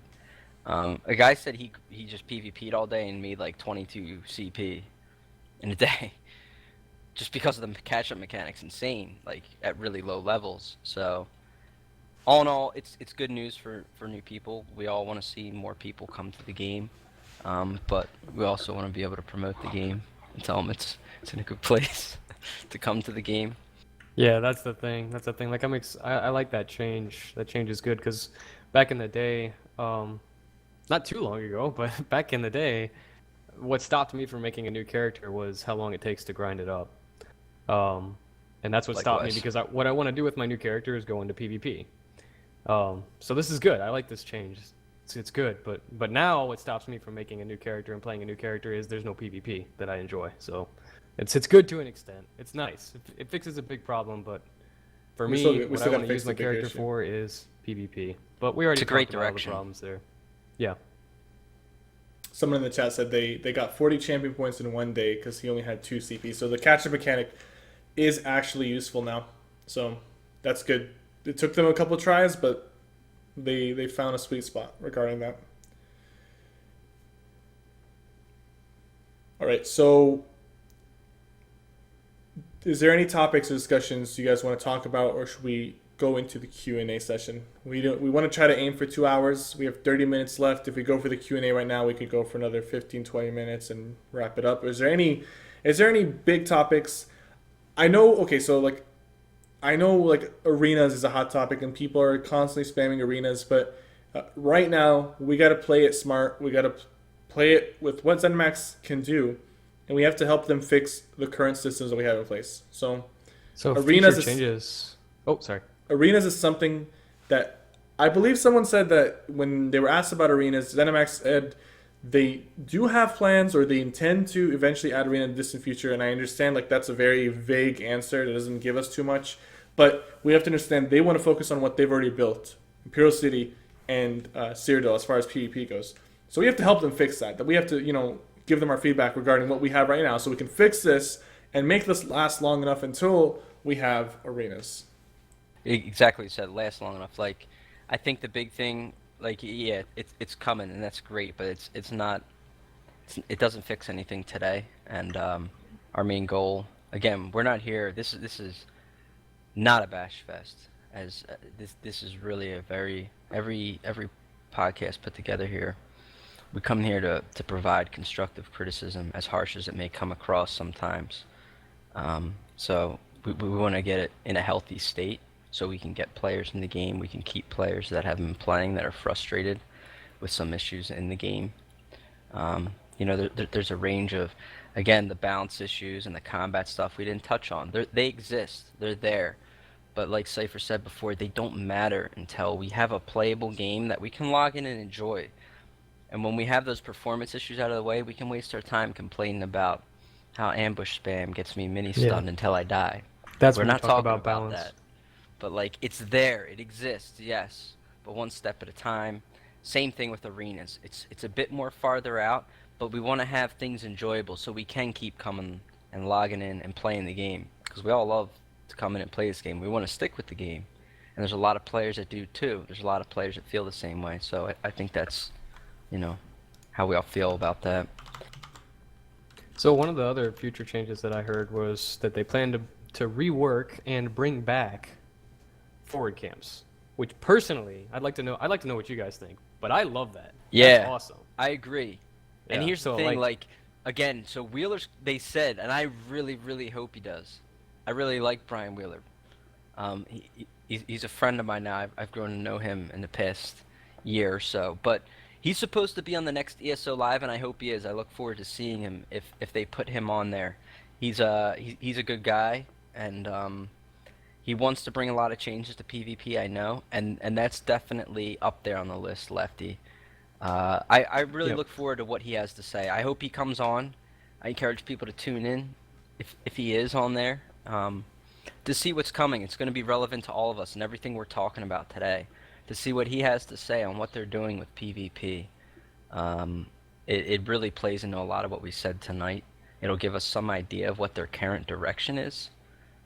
So I'm kind of excited to see what's going to come there. So forward camps, some people aren't sure. Some people didn't play the game back when forward camps existed. Forward camps used to be an item that you would purchase with AP at the vendors in Cyrodiil, and it was a respawn point. It was a respawn point for your faction, and so you could go and you could put down. It was a big tent. You go and put it down somewhere on the map, and then your faction members, when they die, they can spawn there. The reason why I loved forward camps is because you could go to specific areas of the map. In campaigns where maybe your campaign, your faction is pushed all the way back, like you only have your home keeps, and then the other two factions are fighting all the way on the other side of the map. So what sucks about that? You have to walk for 3 years just to get to some action. If you had forward camps, and this is what we did back in the day with our small groups, we would take our forward camps, we would go put them down next to the action, far enough away so that it wouldn't get burned down, because you could burn them down. The enemies could destroy them, just like Siege. So we would put our forward camp over there. We would go into the fight, and we wouldn't worry about dying, because we know that if we spawn, we could spawn 10 seconds away instead of 10 years away. And so that's really great. And as far as I heard, he plans to rework them a little bit, maybe make it such that you have to be near the forward camp to respawn at it, because before there could be a forward camp on the polar opposite side of the map, and you could die all the way on the other side and Suicide spawn port at that forward. forward camp. And that introduced a lot of problems with where a Zerg would go, or where one person would run to the other side of the map to a keep, put down a forward camp, and then a Zerg would die all the way at their home keep, and they would spawn right there. So that sucks. That sucked, and it looks like they're going to be taking that away. So that's cool. I actually really, really look forward Cooldowns to too, I the think, forward on them. camp. Cooldowns on the respawn. Cooldowns? Yeah, which is another good idea. It's- I don't know what the full rules would be. It's nice, like, again, if you can work with like the thing I never liked with forward camps is that anyone would spawn at them, and they had like a limited usage. So like you'd put down a camp, and every Joe Nobody on the map would spawn Yeah, that at your sucked. camp, give That away sucked. its location, do whatever. But like, I wish they were made group wide, which is tough with 24. But like, say you had like a 12-man group, because I feel that's more appropriate. Be like, hey guys, we're a 12-man group, we're on a mission, and we have our camp down. This is our camp, we're going forward. We keep our camp alive, we make sure we have a camp, we do whatever we're doing, we attack the keep. 24 is pretty big for that. But whatever, I mean, regardless, I agree with you. It's good to get in. I miss having them. It's long overdue. They've been out for a long time. I don't miss the mercenary NPCs. I hate Oh, yeah. NPCs. Keep them out of Cyrodiil. Keep The them out of mercs were PvP. terrible. We don't mercs need were more especially bad. NPCs. We don't need negates coming through the floor while I'm PvPing people in a keep. Like, I don't need it. You know, minimize them. I know they're gonna be in there, but minimize them. We don't need more mercenaries, man. I want to comment on forward camp, so I just wanted to say thank you, Zen, for the $10 donations. He says, Sauce, we know you're watching in here, so please consider the fixes being said today. We have a passion for this game and just want it to succeed. Keep it up, gentlemen. Thank you so much, Synthesis. Regarding forward camps, I'm excited about them, and I kind of I was gonna say that like Lefty, like even though you don't want to say it, but I'm gonna say it for you. As a DK, forward camps are a lot better than having to run back after you get Zerg down. You don't, because Oh, yeah. No, I agree. like on my Sorcerer and my Nightblade, Any I will, class, though. yeah, I mean, any class, but like on a Sorcerer and Nightblade, right? You will, like, as a solo player or a small group, like you can like spend the entire day and die like 2 or 3 times. Like you got to run Yeah. back a couple times to the Got fight. the You're good to escape. go. You got so many escape options. But as a DK or as a Templar, like if you get going caught down in a with the bad ship. spot, you're going down, right? So you might as well spawn not too far away and be back in the fight a lot faster. So Yeah. from a DK Templar perspective, that's great news. I like the changes that they're doing with the camps. Limited reses with cooldowns, and also you have to be within the radius. Like you said, Fangrush, like you said, it's group. You wanted a group based one, and they're not really going to give us that. But in a way, if you and your group go all the way across the map and put down a forward camp, Yeah, it limits the it whole limits it population. because if anyone Yeah. wants to actually use your forward camp, they have to go all the way to where you are Yeah. and die there. So And then you don't have randos It's- destroying your. in a forward way, camp by in a spawning way, them. it kind of limits it to your group or to the area that the forward camp was put down. So that's really good news. Guys, It is. I just want to say, like, before we get into the Q&A, ZeniMax has actually been listening to a lot of our feedback, and we're seeing some of the results. It takes some time, but you know, in this business, you can't really just overnight do things. It takes some time, but we're finally getting to see some of the changes that we talk about here and on the forums and from you guys being considered, being implemented, and being worked on. So I want to thank you guys. I want to thank the chat and the viewers for pushing this. Like, you know, the game is something that we have such a strong passion for, and we want this game to succeed because we've been playing it for a really long time. We invested a lot of time into it. We don't want it just to fall apart, and we're finally seeing some of the changes being made to the game that could possibly put it back on its feet and start, you know, expanding the game and having a better experience. So I just want to thank you guys. I want to thank ZeniMax for listening. Sometimes we are a little bit harsh. I mean, deservedly so at times, but you know, frustration gets to everyone. But we're finally seeing some changes being done, and that's good news. I'm really optimistic about this next patch and all the things that could be improved on. So let's jump into Q&A, guys. We got 20 minutes left for Q&A. We're actually on schedule this time. We're not going to have a 3-hour podcast. 20 minutes Q&A.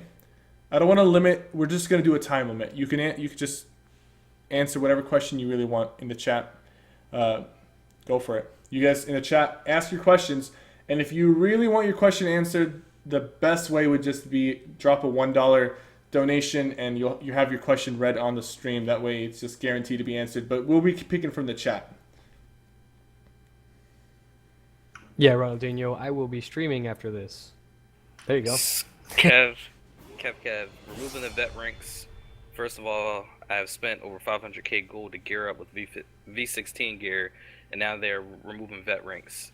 500k down the drain. That's not true. When they remove the vet ranks, your V16 gear is not going to become useless. I hope it doesn't. I hope that. No, they're very V16 conscious of that. They said Yeah. that on the podcast. Yeah, that's the difficulty with removing the vet ranks. They're gonna make sure they do that part right, so don't worry about yeah. that. Exactly. Especially so if it's at V16. Like if you're at the top of what is now, Yeah. and they're not raising the caps, then you're not. It's not down the drain. So agreed.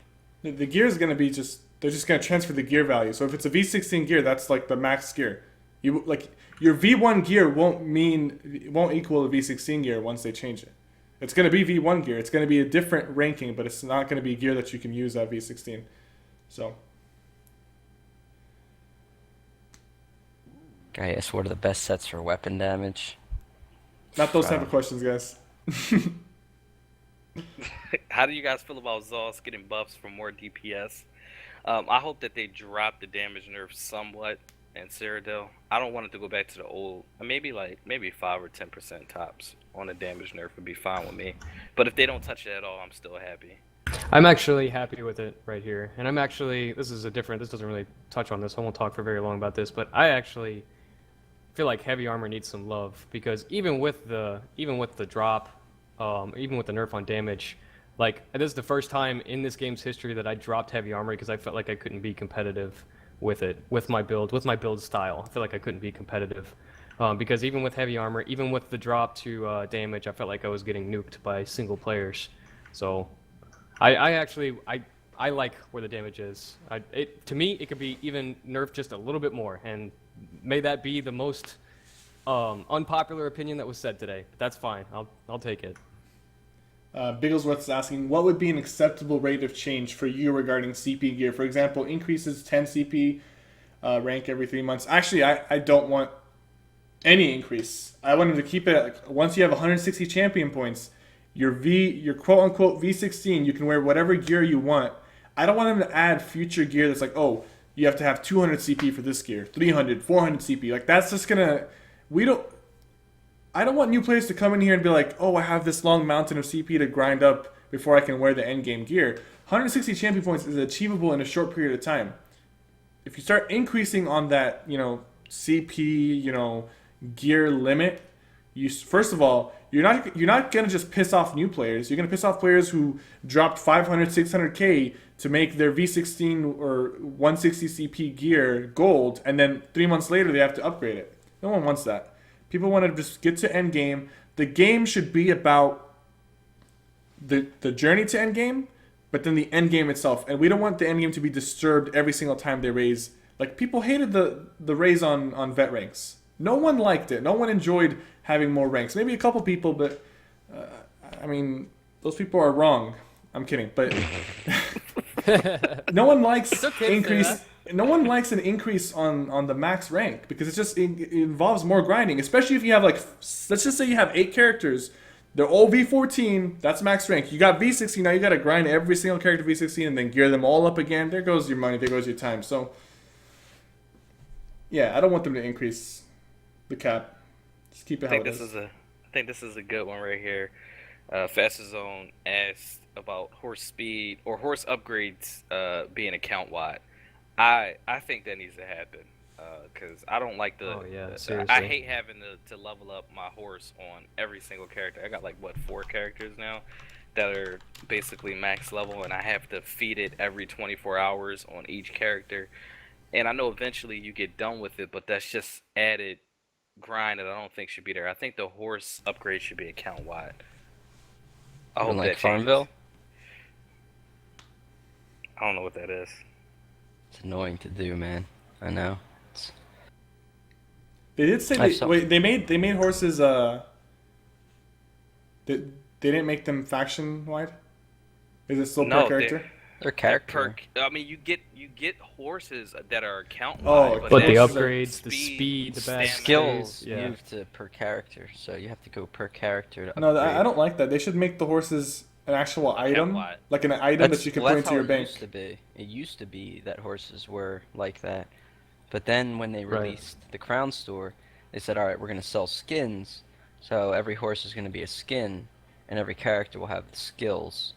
So they moved the skills there and separated them per character like that. I don't think they're gonna do it because they probably make some money off of players buying speed upgrades. I mean, it's not a huge concern. 60. It's not. I mean, I don't. Just speaking from a business perspective, I don't think they're gonna. I would change that. actually pay for some upgrades if it was account wide. I'm not gonna pay to They're- upgrade my they're night insane. that might collect. The You know cost how much- is really Yeah, high. that's a It- really it- good point, Richard. It Like, costs I would hundreds of spend dollars money to for level your that. horse up. I'm not even. If you went to the Crown Store and leveled it from a fresh to a max, it's like hundreds of dollars. It's absurd. Yeah. The horse upgrade costs are insane. We got a question from Random. He says, "Why does ZeniMax give same generic responses about Arena all the time and don't go in depth about what they actually think about it? They've always said it's not planned or long time goal, but they don't actually say what they haven't implemented yet." And here's the thing: you gotta understand, when you're getting a response from ZeniMax, you're getting a response from the community managers.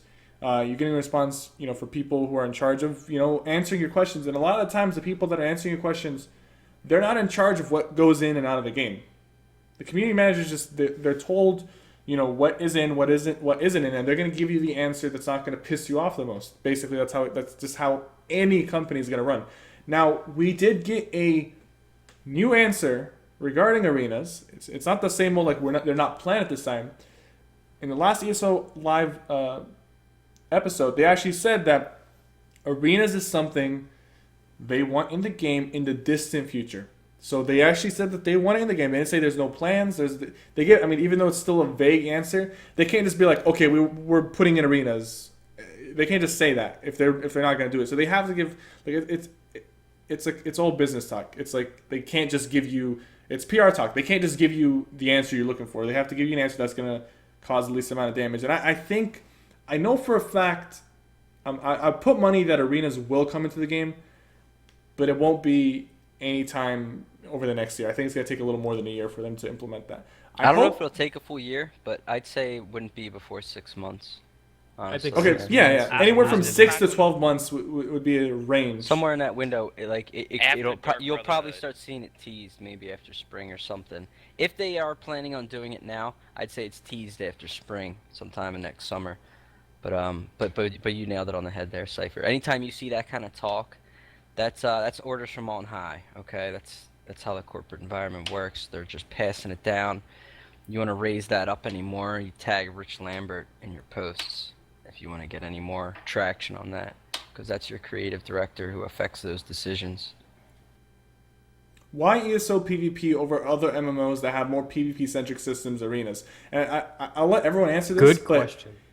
The combat system in this game is one of the best combat systems I've played in any MMOs. It's I would drawn say me the in. best. And of all the MMOs I've played, it's the best. I haven't played that many MMOs. That's why I don't want to like. But I've played a handful of MMOs, and it's the best one that I've played. That's what's reeling me in. That's what makes ESO PvP so fun for me. Like it's just you feel like you have a lot of control of your character. You feel like there's a lot of skill based and timing involved. It almost feels like the PvP sometimes almost feels like one of those fighting games, like those old school 2D fighting games where you cast abilities, you block, you dodge, you jump out of the way, you do some combos. Animation canceling is a big part of the game that I am happy about because it just adds an extra layer of skill. And I don't really see that sense of control in other games. Now there might be other games that have that, but ESO definitely reeled me in. It has one of the best combat systems I've ever played, and that's why I'm so invested into this game. That's why I mean, this game with arenas, it will dominate the charts. It'll be a lot more played. A lot more players will come back, and people will really look into it because it has one of the best combat systems, but it doesn't shine in the Zerg on Zerg warfare. That's not where the combat system shines. This combat system really shines in the smaller scale fights. That's where you see what's going on and you can appreciate the system itself. So an arena would give that system the spotlight it deserves. And that's something that I think ZeniMax will eventually implement in the near future. Look, I'm talking PR talk right now. In the near future, I'm giving you these vague answers. I'm sorry. It just rubs off on me. I want you guys to answer. Why do you guys play ESO over other games that have arenas and actual PvP focused systems? That's what it is. It's the combat system. It's the way combat works in this game. And you really, I mean, I could talk about it, but you really hit the nail on the head right there. So it's a good question though, because after 2 years of only having Cyrodiil and then just getting the Imperial City, which is an extension of Cyrodiil, and now completely empty. It's the same old thing. It's the same old thing. So why keep playing? That's a good question. That's a good question that I am asking myself right now. With other MMO, and this is what I am disappointed with is how long it's taken ESO to realize that they have a gem in the PvP MMO area. Like they have a fantastic combat system. They do subtle things like no cooldowns. They do subtle things like they don't allow you to use 600 different abilities like WoW, other games, Terra, Rift, games like that. You've got 5 abilities. You can switch weapons. You got another 5 abilities. The switching weapons dynamically during combat, no cooldowns. CC breaking that's tied to not an ability, but which has a cooldown, but it's tied to your resource pool, and then CC immunity. Those things, all those things together, you do not find all of those mechanics in other games. You may find 1 or 2 of them, but you don't find all of them, and that makes an extremely enjoyable PvP experience. If they had heavy attacks being bashable again, that would add another layer. That would be amazing. That would be perfect. So it's the combat system, the way combat works in this game, that brings me to this game. It is the content, the PvP content, that is just not there for me. And so you have me wishing for arenas, wishing for small-scale PvP, because the Imperial City didn't do it for me, and that was supposed to be my saving grace. And so here I am, looking at Blade and Soul pretty hard, looking at Black Desert. They have some options coming out really soon, and the 6 to 12 month window is not going to cut it for me. And that's why, if you've noticed, I've kind of just been I've been looking like I've just been disappointed this whole podcast. And I am. I've been disappointed for a while with this game because they have such an amazing system, and I've been telling them since beta, you guys have something incredible. Please embrace it. You don't embrace it with large-scale PvP. You embrace it with small-scale PvP, and then you are not at the bottom of the Twitch game list. You're at the top. With this game, you are at the top if they embrace small-scale PvP. It's sad because I watch people on Twitch. They still play WoW arenas. Like they log on, they got like 1,000 viewers on World of Warcraft. This Queues up for an arena. Just talks crap, waiting for the queue to pop. Queue pops, and they just go at it, and you don't even know what's happening on screen. And wow, it's just like a bunch of damage numbers. Garbage. And people spinning in circles. You don't have any idea what's happening in World of Warcraft. But in the ESO, you have to do your light attacks. You have to do your heavy attacks. You have to block. You have to dodge roll. You have to CC break. You have to cast your abilities. You have to aim. You have to combinate. You have to aim. You have to target. You have to pop your potions. You have to manage your resources. If this game had anything close to what WoW had as far as structured PvP, I can see ESO being on the top of Twitch. Not even lying. Absolutely. And these 4 guys here right now, I mean, we're getting like a couple hundred viewers. I mean, the viewers on Twitch would skyrocket. I'm talking crazy numbers because if they're doing it on WoW, come on now. That's important too. This The thing viewers is- are important. We sell this video game. Like, people come into our chats, all of our channels, and like they're like, "Hey, I bought the game because of you guys because I like what I saw here." If we had 10 times as many viewers, theoretically that's 10 times as many game purchases. Like there's a business reason for this. I just want to say I agree with everyone with what you guys said regarding that, and I mean as far as selling the game goes, like Twitch is like media and YouTube and Twitch, it plays a big part. Like I was looking at my G2A is like a website that sells copies of the games. I was actually looking at my history since the start. I placed the G2A link about 8 months ago. Yeah, I think 8 months ago I placed a G2A link, and I have a link for the Elder Scrolls Online game, and that tracks anyone that clicks on that link and buys ESO from that link. And I've actually sold a little bit over 100 copies on the PC from that link alone. So that just means 100 people have purchased the game by clicking that link and purchasing ESO. So it does sell. Like there's results, and Twitch and YouTube is a big part of the marketing for ESO and games in general. Like look, we brought up Angry Joe earlier. I guarantee you his video regarding the initial launch of ESO being a disaster prevented many people from purchasing the game. And just like that, an arena or a very heavy arena scene on YouTube or Twitch, a competitive PvP scene, will encourage a lot of people to buy the game or come back to the game. We got a $1 donation with a question from Violin. This question, we're not going to really get too much into it because it's a little too specific. He says, I know people are going to hate me for this, but how do you feel about the Nightblade damage? Whenever I get ganked, it's usually 2 or 3 shots with the heavy attack or Wrecking Blow, 10k, doing more damage anytime. And there's a lot that we can go into regarding that. Physical damage doing a lot more damage than magical damage, the CP system and how it scales, but it's too complicated to answer in one question. Now we do want a big part of it could just be reducing stealth bonus damage, and you would fix a lot of the ganking issues in one-shot builds. But there's a lot to it, and that question is a lot more complicated than it sounds. Yeah, consider yourself lucky you're getting Wrecking Blow by a Nightblade, not ambushed by 3 of them at the same time, man.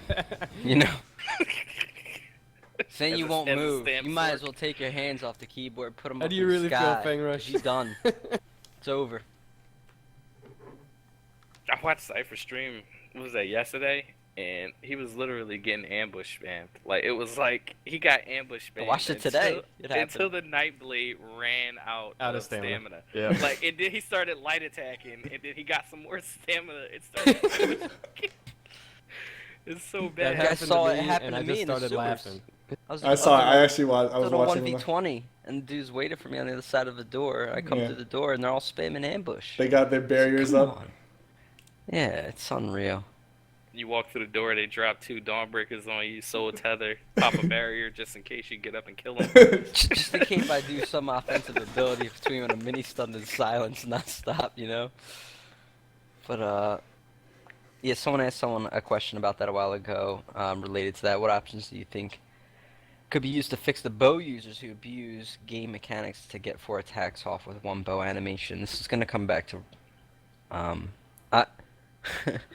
I need a really big bus or Robble to throw him under. This is gonna come back to mechanics. Um, I don't know. You know, the whole thing where people open hard, like if you guys have seen Outcast at all, if you've never seen Oh his videos or his God. forum posts, he's got a build where he can open on people and kind of one-shot you. And really it plays into Camo Hunter taking in that you get multiple sneaks and like, you know, when you have snipe and it has projectile time range and then you have an instant one with the crossbolt skill, I forget what it's called from the fighter skill. Silver bolts. Silver bolts. So you're silver bolting with Camo Hunter, then yeah, you have a problem. It's just something that needs to be fixed. It's these are the kind of things that I wish our podcasts were about. I wish we weren't talking about, hey, can we make the game playable? But if we get to that point, I hope that's the kind of stuff that we can engage with ZeniMax and get them on here and be like, hey, these are the top 3 things that absolutely kill PvP. I'm getting constantly stunned by ambush. There's people opening on me and insta-killing. All that doesn't happen to me much, but, you know, things like that. But we're not, you know, it's definitely a problem. It's a combats issue we didn't really talk about on the stream, but it's real. It happens out there. There's a lot of combat issues. There's still unbreakable CCs. There's the mini stuns drive me the nuts most of anything. There's a lot of little things that'll irk you about the combat system, but until the game's playable out in Cyrodiil, it's tough to it's tough to even get through all of it, for me at least. I just want to say, like, I agree with what you're saying. The reason why we didn't talk class balance on today's episode, like we were going to, is because we want the game to be playable and be enjoyable first before we start getting into the little bits and pieces of class balance and this ability is overperforming, this thing is causing me issues. Like, those little things, like I said, if the game is good and it lags, the game is bad. If the game is bad and it lags, the game is bad. The end result is the game will be bad if the server performance is bad. So we gotta first thing fix the server performance, and then we can get into the little things. We got a $40 donation from Too Much Viagra. He says, "Great podcast, guys. My favorite so far. I want to be optimistic about the future of PvP in this game, and guys, help fuel it." So thank you so much, man. I really appreciate it. Thank you. Everyone on the podcast appreciates it. Thank And you. I mean, I agree with you, man. With the recent development and changes and things that we've been hearing from ZOS, I am a little bit optimistic. I've been kind of disappointed with the game, and I have been, and I still am up until now. But you know, MMOs are like you can leave an MMO and come back and come back to a completely different game that's probably fixed up. So you know, people sometimes they burn out. They leave MMOs, they come back. As long as the MMO keeps improving itself, and when people come back, they get latched onto it. That's a good sign. People will always revisit old MMOs that they've played, especially if they put a lot of time into it. They want to come back to it. So if ESO keeps improving, even if I'm not playing ESO for the next 6 months, and then I come back and the PvP is great, the arenas are great, I'll be hooked again. It's gonna be like playing a completely new, different game for me. So Lefty, I know you're talking about Black Desert Online and Blade Soul, and I'm definitely gonna be looking into those games as well. But you could drop ESO and come back a few months later, and you'll see that the changes have been great, and you'll get back into ESO, and it'll be your main game Absolutely. again. So I'm excited because MMOs are forever changing. They're constantly improving, trying to get themselves a little better and better, so that when people do come back, they hook onto it again. So I'm optimistic as well. Yeah, I agree. I'm optimistic for the first time in a long time. You guys know I go off on ESO, and I honestly I'm not going to PvP as much as I used to, and I'm gonna start focusing a little bit more on PvE while I wait for some of these PvP changes to take effect. But I mean, last night I streamed and it was like some of the most fun I've had in a long time just doing Maelstrom Arena, because I did something that I don't usually do. I took the anger out. I was like, hey, you know, these developers are actually listening to us now. They're saying some things on the podcast that I love to hear. And Robble, I think it was the real Robble, and Seifer was in my stream last night, and you know they answered a lot of questions. They talked to the viewers. They talked to me, and it was just a good experience. And I finally put together a legitimate PvE build for Maelstrom Arena, and I actually enjoyed it. So I'm getting a little bit more optimistic about ESO moving forward. And I'm gonna just take a break from PvP, because if I PvP, man, I'm gonna lose it. And a lot of people are, man. A lot of people are in your boat, King. I think a lot of us are, and a lot of players that may just tune in or don't even watch this or just playing the game. A lot of stuff just came out. We all know that. Especially, I think Fallout is a strong consideration. A lot of people that love Bethesda loves their products, love what they do. They love what Elder Scrolls series was. And I've been playing Fallout myself personally, and I'm really enjoying it. It's a great game. It's not something I'll play for a long time. It's something I'll play through, and I'm taking my time with. And then you want to come back to the game, but you want to see stuff that's changing and is coming, and that's the key. Is really the communication here. Is what I'm getting at. I hope that ZeniMax continues with what we kind of saw in the last week. That kind of gave us this optimism. Give us, communicate. Tell us you acknowledge this problem, but not only you acknowledge it, but you want to fix it and what you're doing and stuff like that. That really gives us the motivation to say, all right, we're going to keep tabs on it. Because people always come in and out of MMOs. I stopped playing Elder Scrolls myself for about 6 months or something. Yep. I played the game for about 4 or 5 months after release. I played it a year through beta. I played it way more in beta than I played after release. As soon as they put in AoE caps, then they were changing dynamic ult, I was out. I was out of here. And then I heard they were changing AoE caps when I was in between trying to find a game. I said, all right, I'll try it out. And it's kind of a bullshit AoE cap fix. It's not real what they put in. Had to do it. It was a hard cap before. It was 6 targets. We almost only. made it, dude. We almost did. Sorry, but let's be real. That's what brought me back. That is the single thing that brought me back, and that's what I'm saying. It's like you just got to communicate those things. So like the performance issues, like the things that are killing us, you got to communicate Had to them. do it. Come on, man. Like I'm talking. It's not even my point. You're derailing me now, King. My point's communication. All right. As long as they keep that up and they keep talking about stuff, because in the forums they're mostly dead, man. If you go to the forums and you try to get a reply, like it's like pulling teeth, man. The forums are a joke. And so Robo made an account now. Maybe we can get some headway, and that's the hope. That's the hope. So I hope they stay on that track. They talk about what they're doing, and they go forward with it. So here's hoping. Regarding coming back to MMOs, like I played RuneScape for at least 10 years. And that game's always been changing and stuff, but just recently, like I'm talking the game released 10 years ago, over 10 years ago, and they just recently added a new like play type. They added basically like a PvP, a pure hardcore PvP servers, right?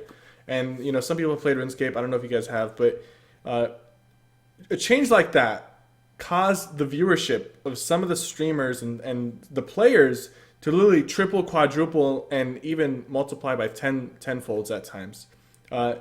Little things like that, it's not little. It was a major update to the game, but I can see that happening with ESO. I can see like an arena being implemented, a well thought out arena being implemented, and having a tremendous amount of players return to the game and start playing the game for a very long time. So RuneScape released this mode called Deadman mode, and it's just basically just like hardcore PvP. It's just pure PvP server, and it's what people really wanted. And it's just like it was kind of out of the blue. It wasn't planned, but they decided to do it and see how the community would react, and it absolutely worked for them. Like there's people streaming RuneScape right now who I saw with 20,000 plus viewers playing a game that's 10 years old because of a new update that brought people back.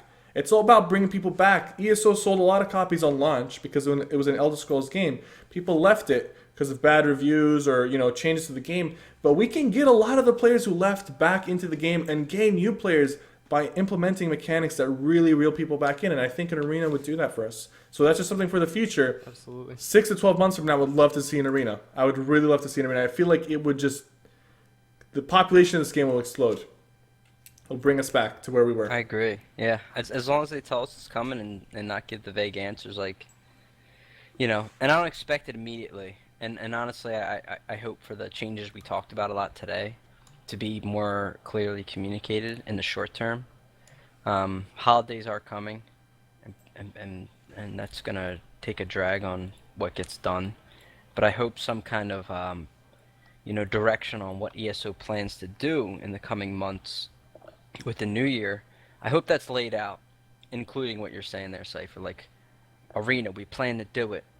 It's definitely coming. Like give us something, because all we have is vague. Hey, maybe, it could be. I don't know.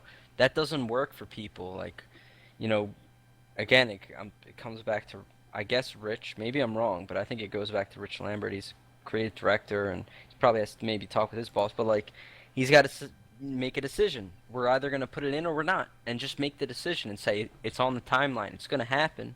We don't have a set date, but we're estimating X. And give us that, and work on the other short-term stuff that hopefully some of the stuff we talked about today, which I think is our best bet at really upgrading some of the PvP issues.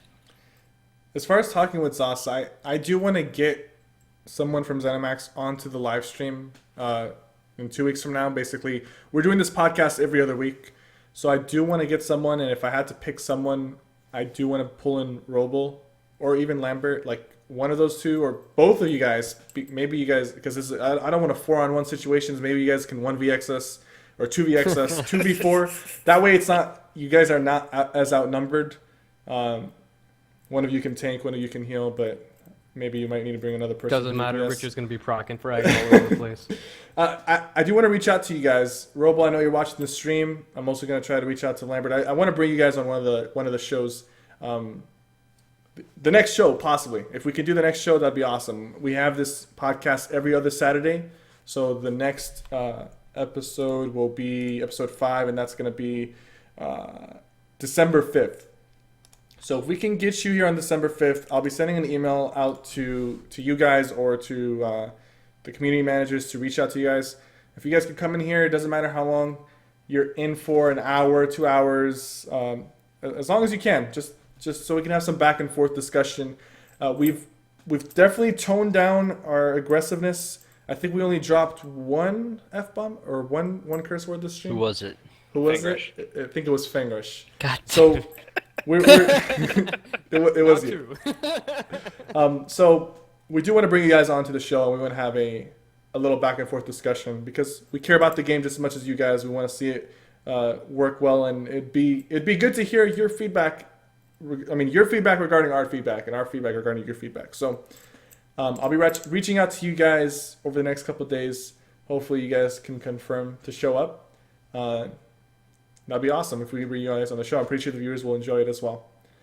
I want to wrap up for today, guys. We just 2 hour and 10-minute mark, basically 2 hours and 5 minutes because the first 5 minutes is just the opening scene.